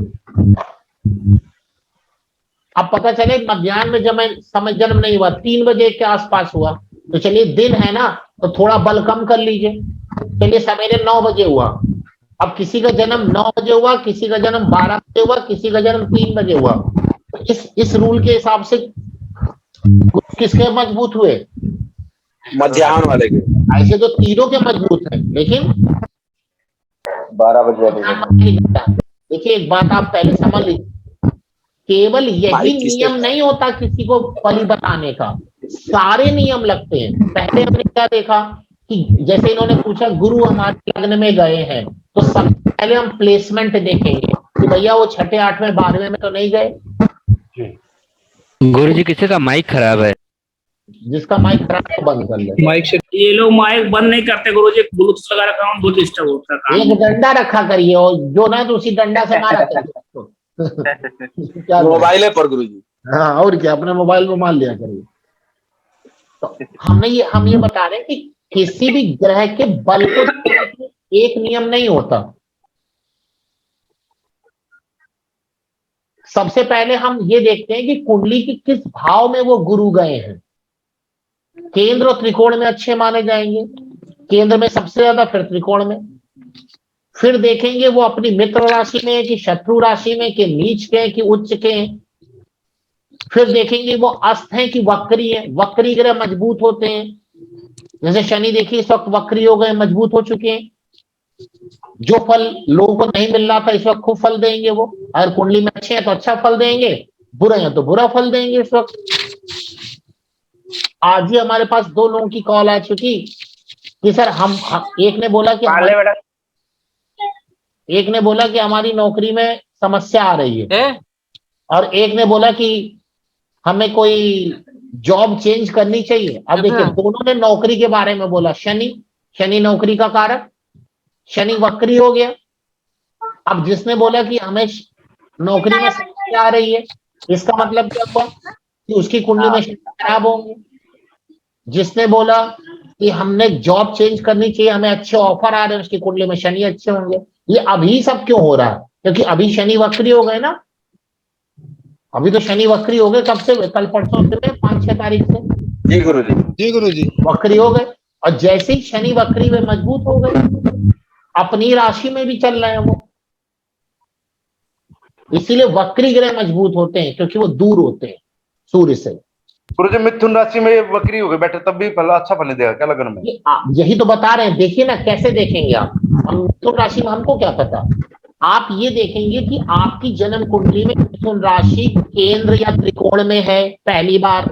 जी बिल्कुल गुरुजी। दूसरी बात ये देखेंगे कि वो शनि अस्त है या नहीं है, नहीं, अच्छी बात। वक्री है और अच्छी बात। जी अब आप देखेंगे शनि अपनी मित्र राशि में है कि उच्च की राशि में है। मित्र राशि में, उच्च राशि में, मूल त्रिकोण राशि में, अच्छी बात। शत्रु राशि में, खराब बात। अब एक ही चीज मत देख लीजिए कि मिथुन राशि में है, पता नहीं क्या होगा। पहले देखिए प्लेसमेंट। केंद्र त्रिकोण में होना अच्छी बात, 6-8 में होना खराब बात। फिर कल भी मैंने बताया था पणपण और ओपोक्लिन के बारे में बताया था मैंने, लगन की कह रहा हूँ गुरुजी, लगन में। ठीक है ना। गुरुजी एक मिनट रुकिए, एक मिनट रुकिए, अरे एक मिनट रुकिए। इसके बाद अब चलते हैं, ये 3 तो सब जनरल नियम है, और नियम आपको बताते हैं, और नियम बताते हैं। इसके बाद आप ये देखेंगे जिस व्यक्ति का जन्म है, जिस व्यक्ति का दिन के मध्याह्न में जन्म है, उसके सूर्य, अरे भाई आप लोग बोलते रहेंगे। ओप्पो वाले फोन को माइक माइक बंद करो यार, कोई माइक बंद नहीं कर रहे गुरुजी। रिमूव कर दे। इम्पोर्टेंट विषय चल रहा है, जरा शांति बनाए रखिए। important विषय चल रहा हाँ ना गुरुजी, अच्छा पढ़ा रहा यार, माइक बंद करो जरा। चलिए सुनिए सब लोग, आराम सुनिए। ये 3 बात तो आप सभी लोग देख लेंगे कि केंद्र त्रिकोण में, अस्त या वक्री, शत्रु मित्र, मूल त्रिकोण, उच्च नीच, ये तो देख ही लेते हैं। इसके अलावा देखेंगे अगर दिन में जन्म है, दिन में, और दिन के मध्याह्न में जन्म है, तो सूर्य, बृहस्पति, शुक्र मजबूत होते हैं। रात में जन्म होने से यही ग्रह कमजोर होते हैं। देखिए एक नियम फिर नहीं लगेगा, सबका कंक्लूजन निकालिए तो समझ में आ गया। सूर्य, बृहस्पति, शुक्र दिन में मजबूत, रात में कमजोर। तो रात में सबसे ज्यादा कमजोर कब होंगे, कोई बताए, आंसर करे। रात को 12 बजे के आसपास। बिल्कुल गुरुजी सही, रात को मध्याह्न में। एकदम सही। क्योंकि दिन के मध्याह्न में सबसे ज्यादा मजबूत थे, तो रात के मध्याह्न में ये सबसे ज्यादा कमजोर होंगे, सूर्य, बृहस्पति और शुक्र। ये तो जन्म की बात है ना, किस समय उस व्यक्ति का जन्म हुआ। इसी प्रकार चंद्रमा, मंगल और शनि रात के मध्याह्न में सबसे ज्यादा बली। चंद्रमा, मंगल और शनि रात के मध्याह्न में सबसे ज्यादा बली, रात के 12 बजे के आसपास। तो बताइए दिन में ये क्या हो जाएंगे, कमजोर गुरुजी। कमजोर। और सबसे ज्यादा कमजोर गुरुजी होंगे ये चंद्रमा, मंगल, शनि दिन के मध्याह्न में। दिन के मध्याह्न में। बुध हमेशा बली, बुध हमेशा ही बली होते, चाहे रात हो चाहे दिन। इसको केशवी जातक में भी यही बताया गया है कि बुध हमेशा ही बली होंगे। एक नियम और नियम बताते हैं आपको, क्योंकि एक ही चीज, कृष्ण पक्ष में जन्म है, भाई अब पता नहीं कौन है, कृष्ण पक्ष में अगर जन्म है, कृष्ण पक्ष में देव ग्रह होते हैं वो कमजोर हो जाते हैं। देव ग्रह कौन से हैं? चंद्रमा, बुध, बृहस्पति, शुक्र। चंद्रमा बुध में तो ऑब्जेक्शन भी है कि वो मजबूत भी हो सकते हैं, मतलब देवग्रह भी हो सकते हैं, और अशुभ भी हो सकते हैं, शुभ भी हो सकते हैं, तो बता रखा हमने। तो कृष्ण पक्ष में देवग्रह कमजोर होते हैं और असुर ग्रह मजबूत होते हैं। शनि मजबूत होगा कृष्ण पक्ष में, कृष्ण पक्ष में, समझ में। राहु कृष्ण पक्ष में मजबूत होंगे, मंगल भी मजबूत होंगे। ऐसे शुक्ल पक्ष में उल्टा कर लीजिए, शुक्ल पक्ष में देव ग्रह मजबूत होते हैं और राक्षस ग्रह कमजोर होते हैं शुक्ल पक्ष में। ये बात समझ में आ गई? अब मुझे आंसर दीजिए आप लोग, देव ग्रह कब मजबूत होते हैं? शुक्ल पक्ष में गुरुजी। शुक्ल पक्ष में। शुक्ला गुरु जी। सबसे ज्यादा मजबूत कब होंगे? पूर्णिमा को। पूर्णिमा के दिन, क्योंकि उस वक्त तो चंद्रमा फुल पावर में होगा। जी जी गुरुजी। तो देव ग्रह पूर्णिमा के दिन फुल पावर में होते हैं। राक्षस ग्रह कब मजबूत होते हैं कृष्ण पक्ष में? अमावस्या को। सबसे ज्यादा मजबूत कब होंगे? अमावस्या को। अमावस्या के दिन। तो यह भी पॉइंट आपको रखना होता है। जैसे अब आप सारी बात समझ में आ गई ना अब आपको, कि कोई भी ग्रह मजबूत है या नहीं। क्या देखेंगे? पहले तो कुंडली में देखेंगे कि कुंडली में कहाँ गए, फिर देखेंगे अष्टवक्री वाला कॉन्सेप्ट लगाएंगे, फिर देखेंगे मित्र राशि, शत्रु राशि, उच्च नीच, ये सब देख लेंगे। फिर देखेंगे दिन का जन्म की रात का जन्म, और दिन में किसके आसपास, 12 बजे के आसपास कैसा, तो उसी हिसाब से अनुपातिक आप कर लेंगे, रेशियो निकाल लेंगे। फिर पक्ष बल पक्ष में देखेंगे कि पक्ष में क्या कृष्ण पक्ष का जन्म है कि शुक्ल पक्ष का जन्म है। अब ओवरऑल निकाल करके अब आप बताएंगे कि बृहस्पति कैसा है। अब आपको समझ में आ गया ना? समझ में आ गया? जन्म कुंडली के अनुसार तो आपने बस यही 3 चीज देख लेते हैं कि भाई वो कहां पर गए हैं, केंद्र त्रिकोण में गए हैं कि छठे 8वें 12वें में गए, मित्र राशि शत्रु राशि में कि अस्त और अस्त है या वक्री है या नहीं है, कुछ भी इस हिसाब से देख लेंगे। लेकिन वहां पर आप ये भी देखिए दिन का जन्म की रात का जन्म, कि कृष्ण पक्ष का जन्म कि शुक्ल पक्ष का जन्म। अब सबसे ज्यादा चंद्रमा में सबसे ज्यादा इंपॉर्टेंट क्या होता है? पक्ष बल। चंद्रमा में सबसे ज्यादा इंपॉर्टेंट क्या होता है? पक्ष बल जी। अब अगर मान लीजिए किसी भी व्यक्ति का अमावस्या का जन्म है, तो चंद्रमा तो एकदम 0 है, उसको नो मून कहते हैं आप लोग। नो मून मतलब जी। चंद्रमा की ताकत 0 है। अब आपके पास एक कुंडली आई, उसमें चंद्रमा उच्च राशि में बैठे हैं, उच्च राशि में, लेकिन उसका जन्म अमावस्या का है। अब आप बताओ चंद्रमा को क्या बोलोगे? कमजोरी बोले। चंद्रमा अच्छे हैं कि बुरे हैं? कमजोरी। कमजोर हो गए। गुरु कमजोर है। भले ही वो कमजोर क्यों ना बैठे हो, अमावस्या में अगर चंद्रमा उच्च का ही क्यों ना बैठा हो, वो कमजोर माना जाएगा, क्योंकि चंद्रमा में पक्ष बल बहुत इंपॉर्टेंट होता है। इसी डिग्री चलती होगी ना गुरु जी? क्या चंद्रमा की डिग्री गुरु जी अमावस्या से स्टार्ट होती है ना गुरु जी? मैं आवाज नहीं आ रही, आप क्या बोल रहे? मैं कह रहा हूँ गुरु जी, जो चंद्रमा की जो डिग्री स्टार्ट होती है वो अमावस्या से तो होती है गुरु जी। चंद्रमा की जो डिग्री स्टार्ट होती है, जी गुरु जी। डिग्री का इसके मतलब कौन सी डिग्री? हर बुध देखेंगे ना जी, मजबूत होना गुरु जी कह रहा हूँ, मजबूत होना। वो तो शुक्ल पक्ष में सबसे ज्यादा मजबूत हो जाएंगे, सबसे ज्यादा कमजोर कृष्ण पक्ष में होंगे, कृष्ण पक्ष में भी अमावस्या के होंगे। जैसे जैसे आप की तरफ बढ़ेंगे चंद्रमा मजबूत होता जाएगा। अष्टमी तक ना सर, अष्टमी तक चंद्रमा में पक्ष बल बहुत इंपॉर्टेंट होता है। केवल आप देखने में केवल यही ना देखिए कि चंद्रमा उच्च के कि नीच के, ये देखिए कि कौन से पक्ष का जन्म है। गुरु जी आपने एक कॉन्सेप्ट बताया था चंद्रमा के लिए कि हाँ, कि अगर कृष्ण पक्ष से अष्टमी, यही बताया था ना, अष्टमी से कृष्ण पक्ष के पंचमी तक। तो वो क्या है, वो तो मजबूत की बात हुई ना। हम तो यहाँ कमजोर की बात करें तो अमावस्या को सबसे ज्यादा कमजोर होगा जी। अब आपके पास कुंडली आई, चंद्रमा उच्च के हैं लेकिन जन्म अमावस्या का, सूर्य चंद्रमा एक साथ बैठे हुए, सूर्य चंद्रमा एक साथ मतलब अमावस्या का जन्म है, तब क्या कहेंगे? चंद्रमा वहां तो कमजोर हो गए, क्योंकि चंद्रमा में पक्ष बल बहुत इंपॉर्टेंट होता है। ऐसी एक कुंडली आपके पास आई, चंद्रमा वृश्चिक राशि में नीच के, लेकिन पूर्णिमा का जन्म है, चंद्रमा मजबूत हो गए, क्योंकि चंद्रमा में पक्ष बल बहुत इंपॉर्टेंट होता है, ना कि उच्च और नीच। उच्च नीच तब देखिए जब अमावस्या और पूर्णिमा वाले दिन जन्म ना हो, उसके बाद अब आप देखिए उसके बाद देखिए, ऐसे सूर्य में सबसे इंपॉर्टेंट क्या होता है? सूर्य में, चंद्रमा में सबसे इंपॉर्टेंट पक्ष बल है, सूर्य में सबसे इंपॉर्टेंट क्या होता है? आयन बल। आयन बल, आयन बल में भी उत्तरायण दक्षिणायन। उत्तरायण और दक्षिणायन। जी जी, उत्तरायण उत्तरायण में सूर्य मजबूत होते हैं, दक्षिणायन में सूर्य कमजोर होते हैं।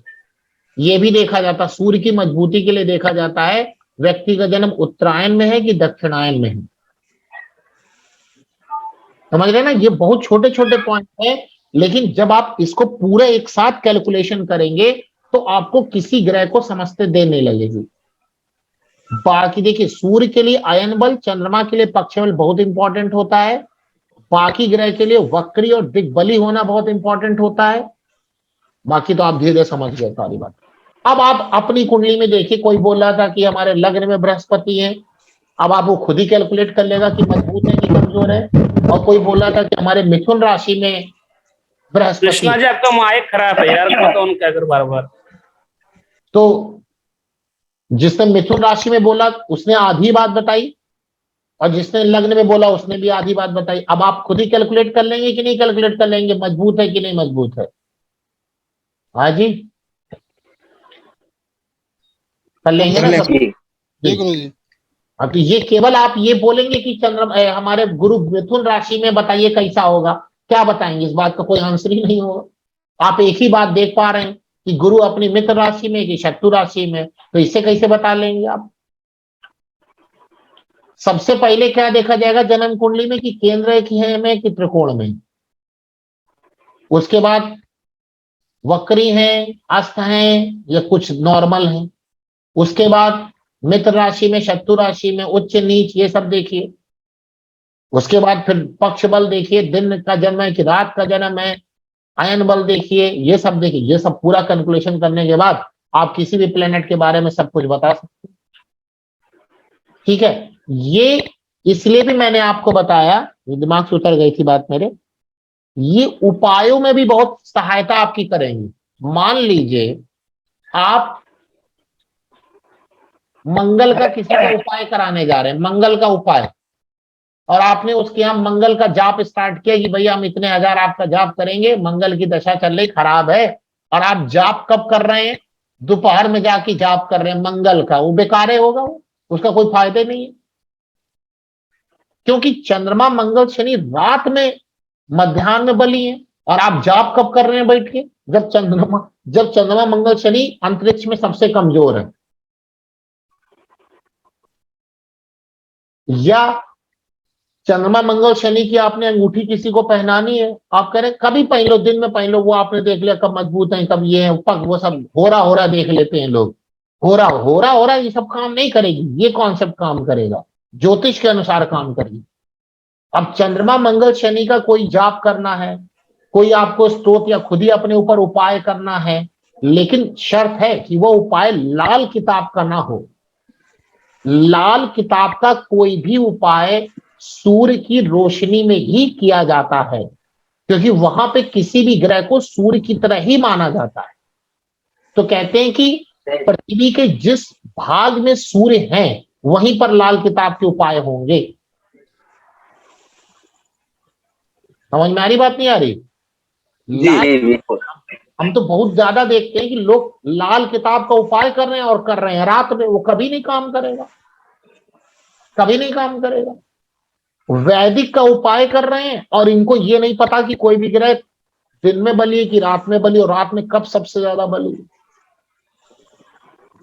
चंद्रमा की कभी भी कोई भी पूजा करनी है आप रात में 12 बजे करिए। बताया भी जाता चंद्रमा मंगल शनि की पूजा, शनि की पूजा लोग रात्रि में तो करते हैं। शनि मंदिर दिन में तो कोई नहीं जाता, शनि मंदिर दिन में एकदम खुला पड़ा हुआ है, कोई नहीं जाता। रात में देखिए बड़ी भीड़ रहती है। क्यों? यही गुरु जी, लेकिन जब तो रात्रि में नहीं होगा, जब रात्रि में नहीं होता, ये ऐसा निषेध किया गया है। जब रात्रि में नहीं होगा। आपने भी एक कॉन्सेप्ट बताए थे कि अगर जप करना हो तो सूर्यास्त के पहले ही करना चाहिए, आप शुरू में बेसिक क्लास में बताए थे। वो अगर लाल किताब के उपाय तो ठीक है, बाकी ये देखिए अब ये आपके कर्म कांड का पार्ट आ गया, ये हमारा पार्ट कमजोर है, तो इसमें मैं कोई हस्तक्षेप भी नहीं करूंगा और कोई अपनी ओपिनियन भी नहीं दूंगा। क्योंकि अगर कहीं कुछ बताया गया है तो वो लॉजिकली ही होगा, भले हम लोगों को ना पता हो, तो जो चीज नहीं रात पता को नहीं करते जाना गुरुजी, चाहिए। हाँ, रात को तो नहीं करते। कर्मकांड का भी अपना सिद्धांत होता है, तो जब ना हाँ, ब्राह्मण हाँ जी, ब्राह्मण मुहूर्त पे करते हैं, ब्राह्मण मुहूर्त और पे काम कर चालू कर सकते हैं। देते हैं कुछ। बगलामुखी भी तो करते हैं ना गुरुजी रात को।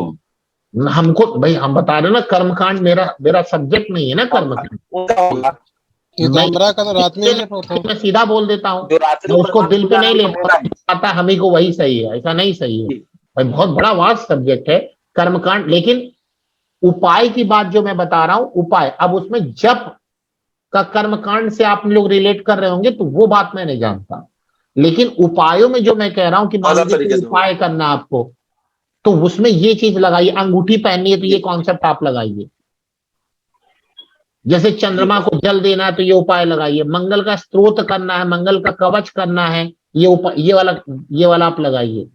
लेकिन अगर वो आप अनुष्ठान, हमें लगता है आप लोग अनुष्ठान की बात कर रहे होंगे। जी जी। हाँ, अनुष्ठान में देखिए कर्मकांड चलता है, उसके लिए मैं एकदम जीरो हूं, मेरा उसमें कोई ना एक्सपीरियंस है ना कोई भी, मुझे नॉलेज ही नहीं, तो एक्सपीरियंस की क्या बात करें, कर्मकांड की मुझे नॉलेज नहीं, इसलिए वहां हाथ जोड़ लेते हैं। जैसे और गुरुजी अगर ये मंगल कर्मकांड में ये बात लिखी गई है तो भाई वो सही लिखी गई है, कोई चीज ऐसे नहीं लिखी जाती जो मर्जी आता है बोल दिया जाता है, ऐसा नहीं है, उसके प्रूफ होते हैं, वो सही लिखा बोला गया होगा। तो ये बात समझ में आ गई ना आपको, ये मैंने और बता दिया आप लोगों को, तो अब आप लोग खुद ही वहां पे देखेंगे क्या, कोई कुछ बोल रहा था क्या? नहीं गुरुजी, जी सिर्फ बोले हैं, हाँ आपकी बोलिए। बातों में सहमति दी है, आपकी हाँ बातों की सहमति दी है। हाँ, नहीं मतलब जो चीजें नहीं पता हमको वो तो फिर हम कैसे बोल दें, कर्मकांड नहीं आता मुझे, या मुझे उसके नियम नहीं पता है, एक्चुअली क्या, लेकिन वो कर्मकांड अनुष्ठान के एक्चुअली लिए क्या है, जी जी असल में क्या होता है, हाँ जी ये जो बताइए ग्रहों के जप हैं जी। वो अलग हैं, और जो देवी देवताओं के जप, जैसे आपने कहा कि बगलामुखी और इसका, वो अलग है, उसका अच्छा विधान अलग है, ग्रहों का विधान अलग है। अच्छा, उस देवी वो की जैसे कि काली वो है, तांत्रिक पूजा तो हो उनके जाता है गुरुजी, अरे वैदिक है, वैदिक रात्रि में नहीं होगा, तांत्रिक दिन में नहीं होगा। जो भी है तांत्रिक वगैरह है, तो वो रात को किया तांत्रिक जाता है। अच्छा, तांत्रिक ऐसा रात को ऐसा करते, ऐसा नियम बिल्कुल है। नहीं है कि वैदिक जो है रात को नहीं कर सकते हैं। ये जो आपका रात्रि सूक्त है, ये तो वैदिक है, ऋग्वेद का है, लेकिन ये रात को किया जाता है। तो कर्मकांड के अपने अलग नियम है। अच्छा, जहां तक ग्रहों की बात है, हम लोग तो यहाँ ग्रहों का अध्ययन कर रहे हैं, तो ग्रहों के लिए भी समय होता है। हाँ जैसे अभी बताया आपको, आपको हाँ, आपको जो बताया वो ग्रहों का समय होता है। कुछ जो है सूर्यास्त के समय किए जाते हैं, जैसे शनि वगैरह है, राहु है, कुछ जो है ब्रह्म मुहूर्त पर सुबह किए जाते हैं, कुछ दोपहर को किए जाते हैं, उनका जो है समय होता है अपना अपना। वो तो है ही। हाँ, तो मैंने जो आपको बताई वो ज्योतिषी सिद्धांत है, मेरा कर्मकांड से मैंने पहले हाथ जोड़ लिया, जिनको नॉलेज है वो बता रहे हैं भाई, वो सही बता रहे हैं। अभी गुरुजी आपने जो बताया उपाय के संदर्भ में था, ग्रह के उपाय के संदर्भ में, उपाय के संदर्भ में था, और जो कर्मकांड में लिखा गया है वो अनुष्ठान के संदर्भ में लिखा गया है। बिल्कुल, हाँ वही मैं बात बोल रहा हूँ, है ना। तो हमको अनुष्ठान करना है तो रात को जप के लिए मना है, लेकिन अगर किसी को उपाय करना है, इंडिविजुअल किसी को उपाय करना है तो वो कर सकता है वो। अच्छा, हम तो भाई ज्योतिषी आपको हम जो हमको आती वही बता सकते हैं, जी जो नहीं आती उसमें हम जबरदस्ती अपना पैर नहीं पकड़ते। जी नहीं आती क्या करें, यही तो अच्छा है गुरुजी, सबको होना चाहिए। नहीं, जो भी हकीकत है गुरुजी जैसे गाइड नहीं करते कभी, जो हकीकत है वो हकीकत है। नहीं गुरुजी, आपके कहना बिल्कुल सही है गुरुजी, उपाय के संदर्भ में कभी किया जा सकता है इसका टाइम मुहूर्त देख करके, लेकिन अनुष्ठान के लिए ब्रेक है। पहनने का कॉन्सेप्ट है, जो दान का तो मुझे नहीं पता, अंगूठी पहनने का, या कुछ ऐसी पूजाएं हैं जो ग्रह के लिए की जाती है, उनके लिए तो यही समय बताया जाता है। जी जी, ये उपाय के निमित्त है ना गुरुजी, उपाय के निमित्त है वो। मैं अब जैसे बहुत सारे मैंने देखा कि लोग कहते हैं कि नहीं हमेशा शुक्ल पक्ष में ही आप अंगूठी पहने, नहीं, राहु मंगल और शनि जो ये राक्षस ग्रह हैं, राहु केतु, इनकी आप कृष्ण पक्ष में पहनेंगे, वो ज्यादा मजबूत होंगे। आप चाहे तो फल दीपिका उठाइए, चाहे बृहद पराशर होरा शास्त्र उठाइए, चाहे वाराह मिहिर की होरा शास्त्र उठाइए, इस सब में लिखा हुआ ये बात। केतु भी गुरुजी ना, केतु भी तो राक्षस ग्रह है। हाँ, राहु केतु जैसे। अब आइए आगे चलते हैं, तो तो अब कोई भी ग्रह कैसे मजबूत होगा, आपको मैंने बहुत सारे कॉन्सेप्ट दे दिए। सर ये रत्न पहनने से क्या होता है? रत्न पहनने से क्या होता है? रत्न पहनने से क्या होता है, अभी इसके लिए तो मेरा अलग ही टॉपिक चल देगा। रत्न में वो पावर है जो किसी भी प्लेनेट से आने वाली रश्मियों को खींच के आपके पास लाती है। रत्न में वो पावर है। और रुद्राक्ष पावर है। सर वो पूरी पावर भी तो खींचती होगी। वो आपको देखना, यही तो ज्योतिषी का काम है। जो ग्रहों से आने वाली इलेक्ट्रोमैग्नेटिक वेव्स हैं, जिसका इफेक्ट आपकी बॉडी पे पड़ना है। भाई हम किससे संचालित हो रहे हैं?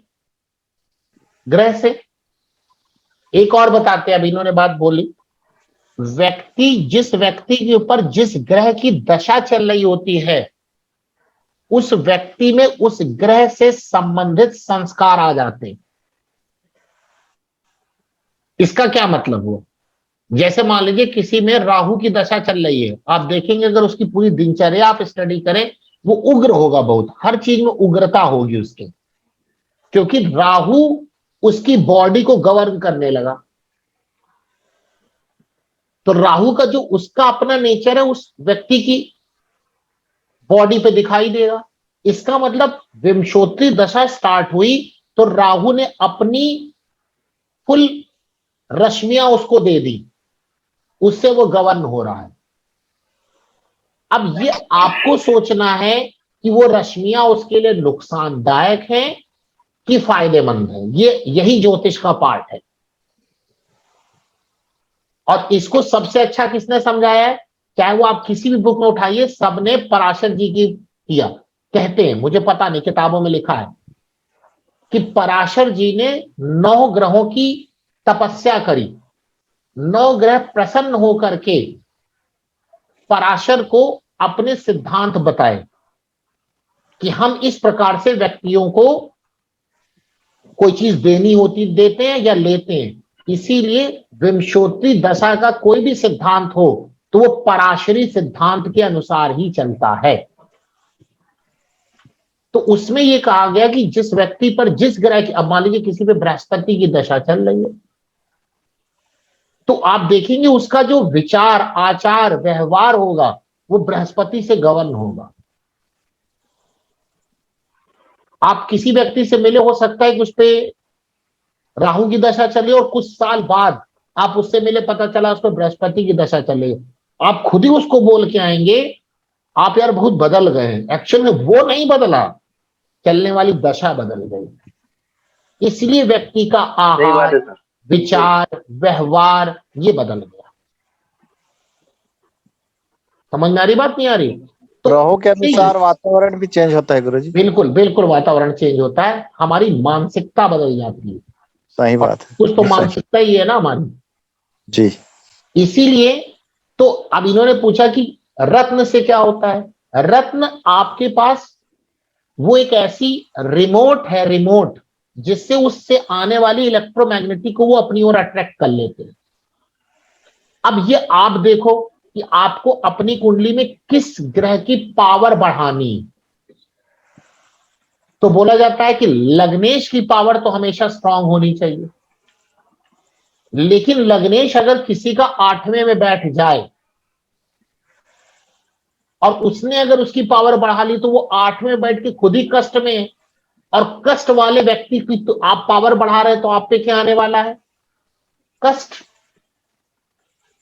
तो बोला जाता है कि केंद्र और त्रिकोण के जो लॉर्ड होते हैं, अगर वो कुंडली में अच्छे हैं तो उनकी पावर आप और बढ़ा लीजिए अपने ऊपर, तो वो आपको फायदा पहुंचाएंगे,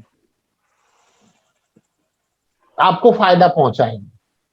तो समझ में आ गया ना रत्न का क्या काम है? तो जितने ग्रह होंगे उतने रत्न पहनेंगे केंद्र और त्रिकोण में। क्या केंद्र और त्रिकोण में जितने ग्रह होंगे उतने क्या रत्न पहनेंगे? नहीं, उसमें से भी अगर अच्छे हो तो अच्छे ग्रहों का पहनिए।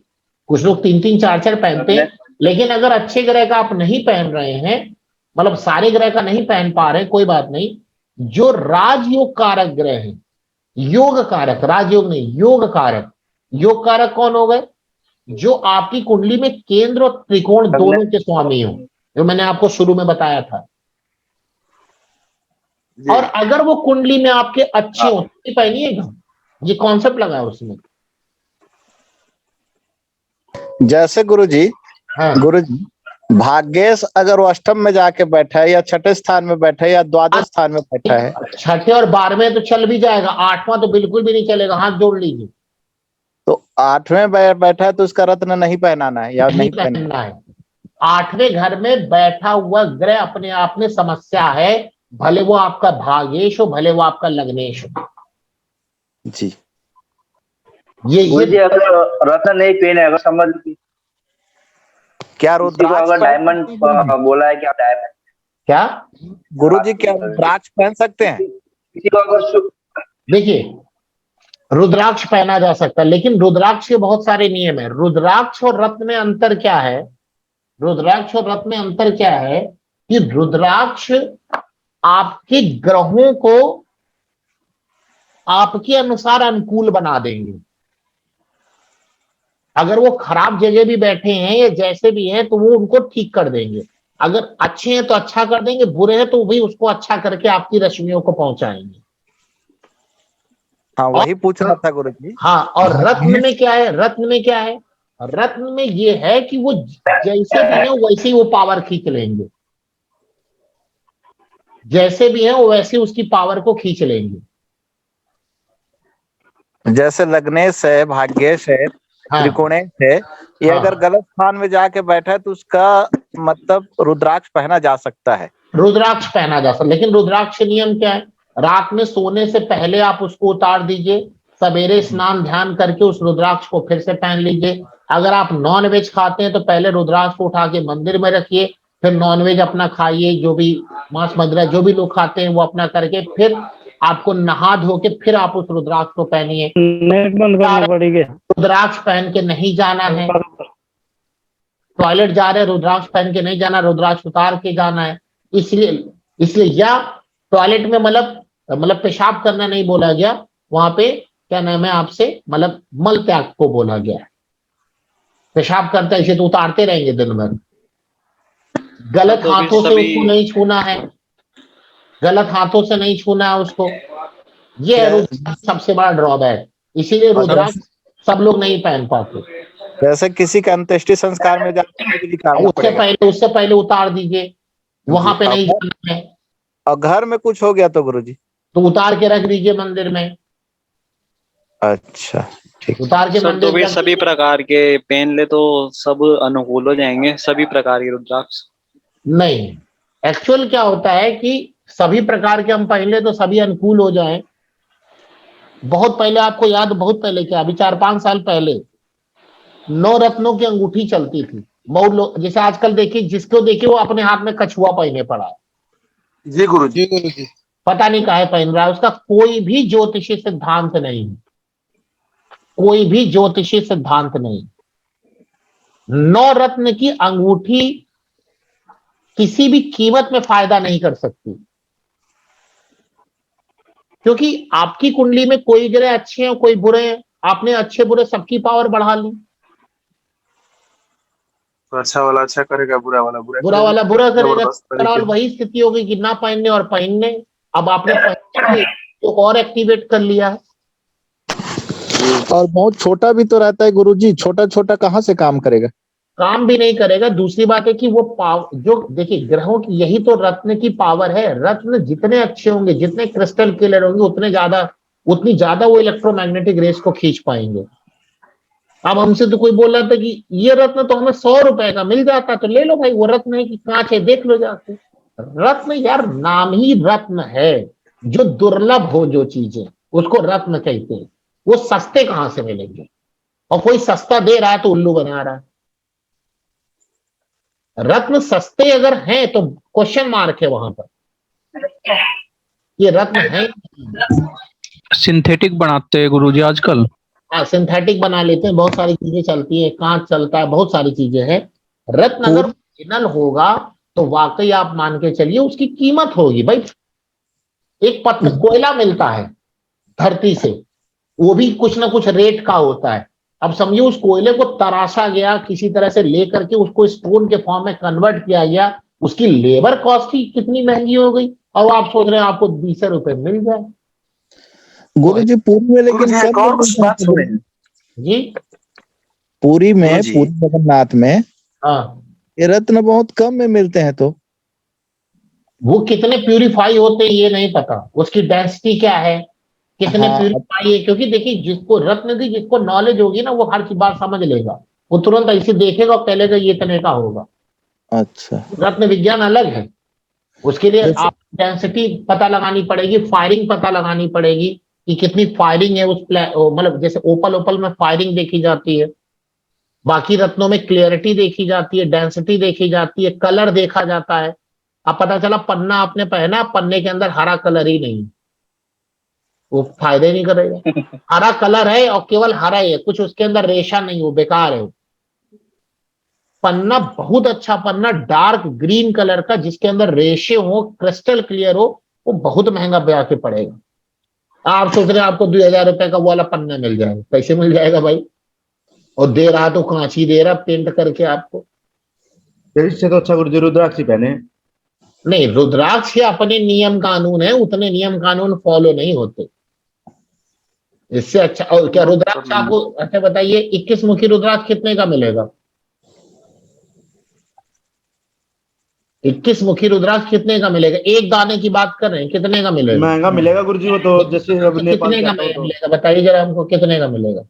गुरुजी 8-9 हजार को तो मिलेगा। आज ही रेट पता किया था, 25 लाख का एक दाना है। बस ले पाएंगे? बस बस ये तो बहुत ज्यादा हो गुरुजी, ये तो ज्यादा नहीं हुआ, आज ही हमने पता किया था, एक कह रहे थे कि हमको 21 मुखी चाहिए, हमने कहा अच्छा, हमने पता किया तो कह रहे 25 लाख आपके लिए लगा देंगे, एक दाना ओरिजिनल होगा, गारंटी है, ले लीजिए पहली ओरिजिनल। यहाँ गलियों में गुरुजी वो लिए फिरते हैं, 5-5 रुपए दे देते हैं। तो आप भाई रुद्राक्ष पहनिए, उनको 21 मुखी रुद्राक्ष है तो ले लो 21 एक मुखी गुरुजी, एक मुखी कितना पड़ता होगा? अब कौन सा ले रहे हैं, इंडोनेशिया वाला ले रहे हैं कि नेपाल वाला? नेपाल वाले कोई कीमत ही नहीं, मिल जाए करोड़ों रुपए में कोई दे तो ले लीजिए, ओरिजिनल होना चाहिए। और इंडोनेशिया वाला अगर लेना तो 1000 रुपए हम ही से ले लीजिएगा, हम 200 रुपए आपके लिए कम भी कर देंगे, जितना हमको पड़ता है 800 रुपए का, हम आपको काजू दाना गारंटी है वो इंडोनेशिया वाला ही होगा। अंतर ये है कि नेपाल वाला मिलता नहीं है, इंडोनेशिया वाला ज्यादा मिलता है जी, ज्यादा मिलता है। कुछ लोग 500 का भी दे देते, 400 का भी दे देते, वो उनकी जैसे जैसे मान लीजिए उन्होंने लॉट में उठा लिया तो उनको उसकी कम कीमत पड़ गई, खराब खराब अलग कर दिया और अच्छे अच्छे दाने अलग कर दिए, अच्छे को ज्यादा में बेच दिया, खराब को कम बेच दिया।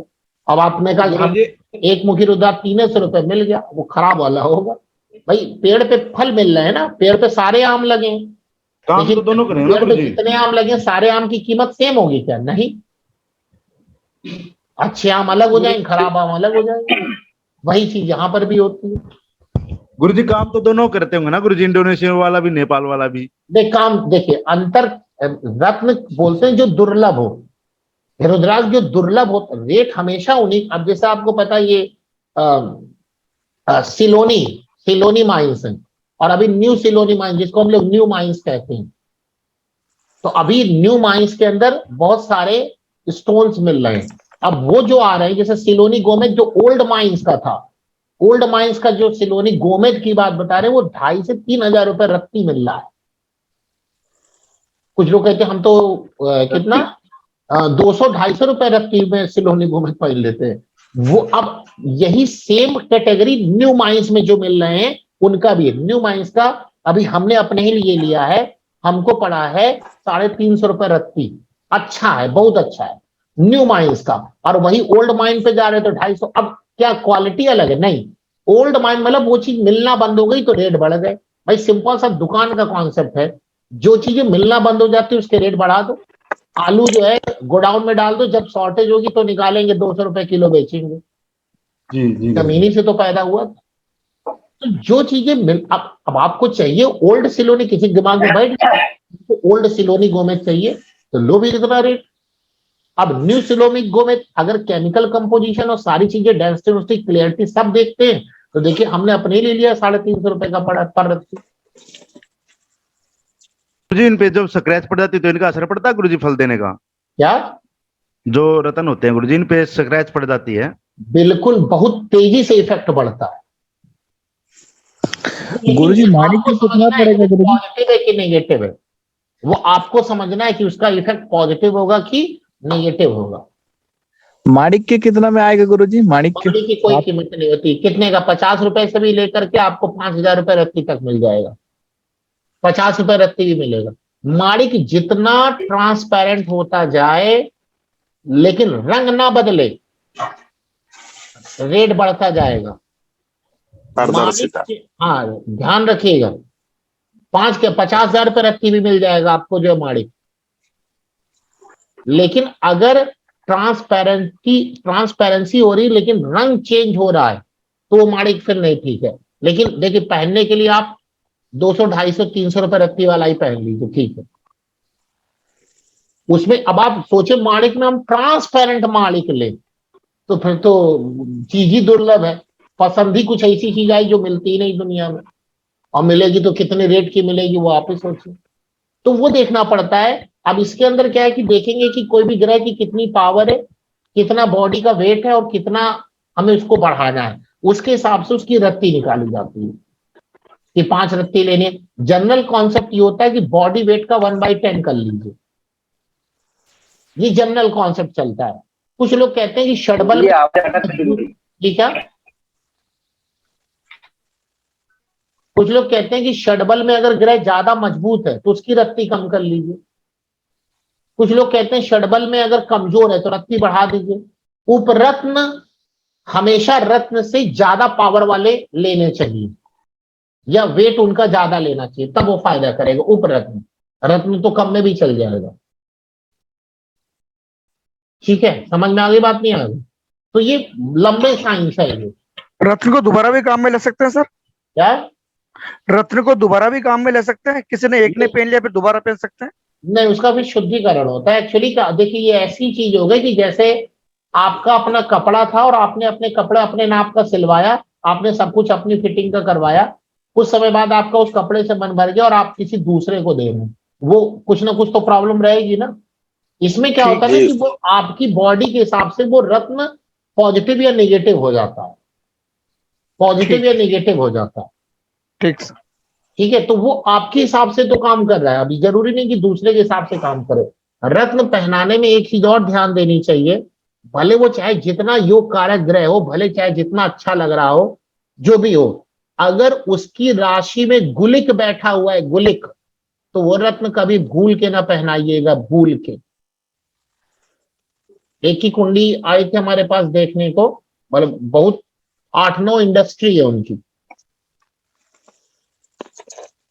तो वो मतलब 8-9 मतलब क्या, बहुत पहले की बात है, अभी की बात नहीं, पहले की बात है। तो उनमें एक रत्न पन्ना था, पन्ना, उनकी कुंडली, मतलब मुझे एग्जैक्ट नहीं याद आ रही है, लेकिन उनकी कुंडली में देखा था पन्ना अच्छा है, बुध अच्छे ग्रह बैठे थे, षडबल में भी मजबूत थे और राजयोग कारक ग्रह का निर्माण कर रहे थे। तो किसी ने पन्ना पहना दिया, जैसे उन्होंने पन्ना पहना उनका सब कुछ डिस्ट्रॉय हो गया। लोग समझ ही नहीं पाए कि ऐसा हुआ क्यों। हमने देखा बुध की राशि में गुलिक बैठे हुए थे, उपग्रह, जिस राशि में बैठ जाए वो तो ग्रह आपको कभी छूना नहीं है उसको, ये भी ध्यान देना होता है। तो गुलिक नहीं बैठने चाहिए। आप गुलिक वाला रत्न पहन लेंगे तो दिक्कत हो जाएगी। गुलिक में भी तो अच्छे खराब ग्रह होते होंगे। नहीं, गुलिक शनि का बेटा, गुलिक उपग्रह है, बृहद पराशर होरा शास्त्र में पढ़िए, वहां लिखा हुआ है। गुलिक अपने आप में ही खराब होता है। वर्षफल में गुलिक बहुत ज्यादा देखा जाता है, कैलकुलेशन में गुलिक का यूज किया जाता है। जिस राशि में गुलिक आ जाए उस राशि की स्वामी की दशा नुकसानदायक करती है। ठीक है ना, ये ध्यान रखना है, रत्न ऐसे नहीं पहन लेने, गुलिक जरूर देख लीजिएगा। गुरुजी मानदी ना गुलिक मतलब? हाँ, मानदी गुलिक एक ही बात है, सही बोल रहे हैं। धातु भी काम करती है इन ग्रहों के ऊपर, ताबीज भी काम करती है एकदम, ये तो अपनी अलग। देखिए अब आप यंत्र में पहुंच गए, यंत्र साइंस एक अलग साइंस है। देखिए सब अपनी, आप ये कैसे कह सकते हैं जैसे कि मेडिकल साइंस है, एलोपैथ है, आयुर्वेद है, यूनानी है, आपको पता चलेगा, होम्योपैथ है। आप बताइए कौन सी मेडिकल साइंस खराब है। क्या होम्योपैथ दवा काम कोई नहीं है, करती है। होम्योपैथ दवा काम नहीं करती? करती है। एलोपैथ नहीं काम करती? करती है। आयुर्वेद काम नहीं करती? करती है। इसी प्रकार से उसमें समझौरी नहीं है। अलग अलग सारे अलग अलग ब्रांच है। यंत्र ब्रांच एक अलग ही ब्रांच है, रत्न ब्रांच एक अलग ही ब्रांच है, रुद्राक्ष ब्रांच एक अलग ही ब्रांच है। तो व्यक्ति को क्या सूट कर रहा है, किधर से वो जा रहा है, उसके ऊपर डिपेंड करता है। सबसे आसान जो होता है वो क्या होता है, वो रत्न होता है, इसीलिए रत्न मैक्सिमम लोग पहनते हैं। जड़ी भी तो काम करता है ना गुरुजी? क्या ग्रहों का जड़ी? जड़ली जड़ी हाँ, जड़ी बूटी भी काम करता, बिल्कुल करता है, एकदम क्यों नहीं करता। लेकिन जड़ी बूटी में तो और दिक्कत है ना, जड़ी बूटी बहुत ज्यादा इफेक्ट नहीं डाल पाती है। लिखा तो है, उपाय में बताया तो गया है। हल्दी ले लीजिए बृहस्पति के लिए, शनि के लिए काली हल्दी ले लीजिए, लेकिन बहुत ज्यादा इफेक्ट नहीं मिल पाता। एक्चुअली इन सब का काम क्या है, इलेक्ट्रोमैग्नेटिक को एब्जॉर्ब करना। तो जड़ी इतनी आसानी से इलेक्ट्रोमैग्नेटिक वेव को एब्जॉर्ब नहीं कर पाती। जो काम रत्न करते हैं वो जड़ी बूटियां नहीं कर पाती। अब ये वही अंतर है, आपके पेट में दर्द हो रहा है और आप होम्योपैथिक दवा खाए पड़े हैं। होम्योपैथिक दवा जो है कहेगी पहले हम सब ठीक करेंगे तब दर्द में आराम मिलेगा। आप कहेंगे यार पहले इंजेक्शन लगाओ उसके बाद बात समझेंगे, खाते रहेंगे होम्योपैथिक दवा। तो रत्न में और जड़ी में यही अंतर है। रत्न हो गई एलोपैथिक दवाई और जड़ी बूटी हो गई आपकी होम्योपैथिक। हाँ, यही अंतर आ जाता है। ठीक है, तो आज आप लोगों ने जो टॉपिक था उसको हटवा करके ये टॉपिक डिस्कस, चलिए ठीक है, आप लोगों को पता होना चाहिए ये भी। तो ये मैंने आपको बताया, आगे इस पे बात करेंगे नेक्स्ट कल कि अभी और कैसे ये क्या नाम है एजुकेशन को देखना है। थोड़ा लंबा टॉपिक है, इसमें सारी बातें क्लियर करेंगे। फिर कुछ कुंडलियों पे भी बात करेंगे कि कैसे जो है ये चीजें, देखिए कैसे योग अच्छे हैं तो इसकी पढ़ने में क्या स्थिति है और रिजल्ट की क्या स्थिति है।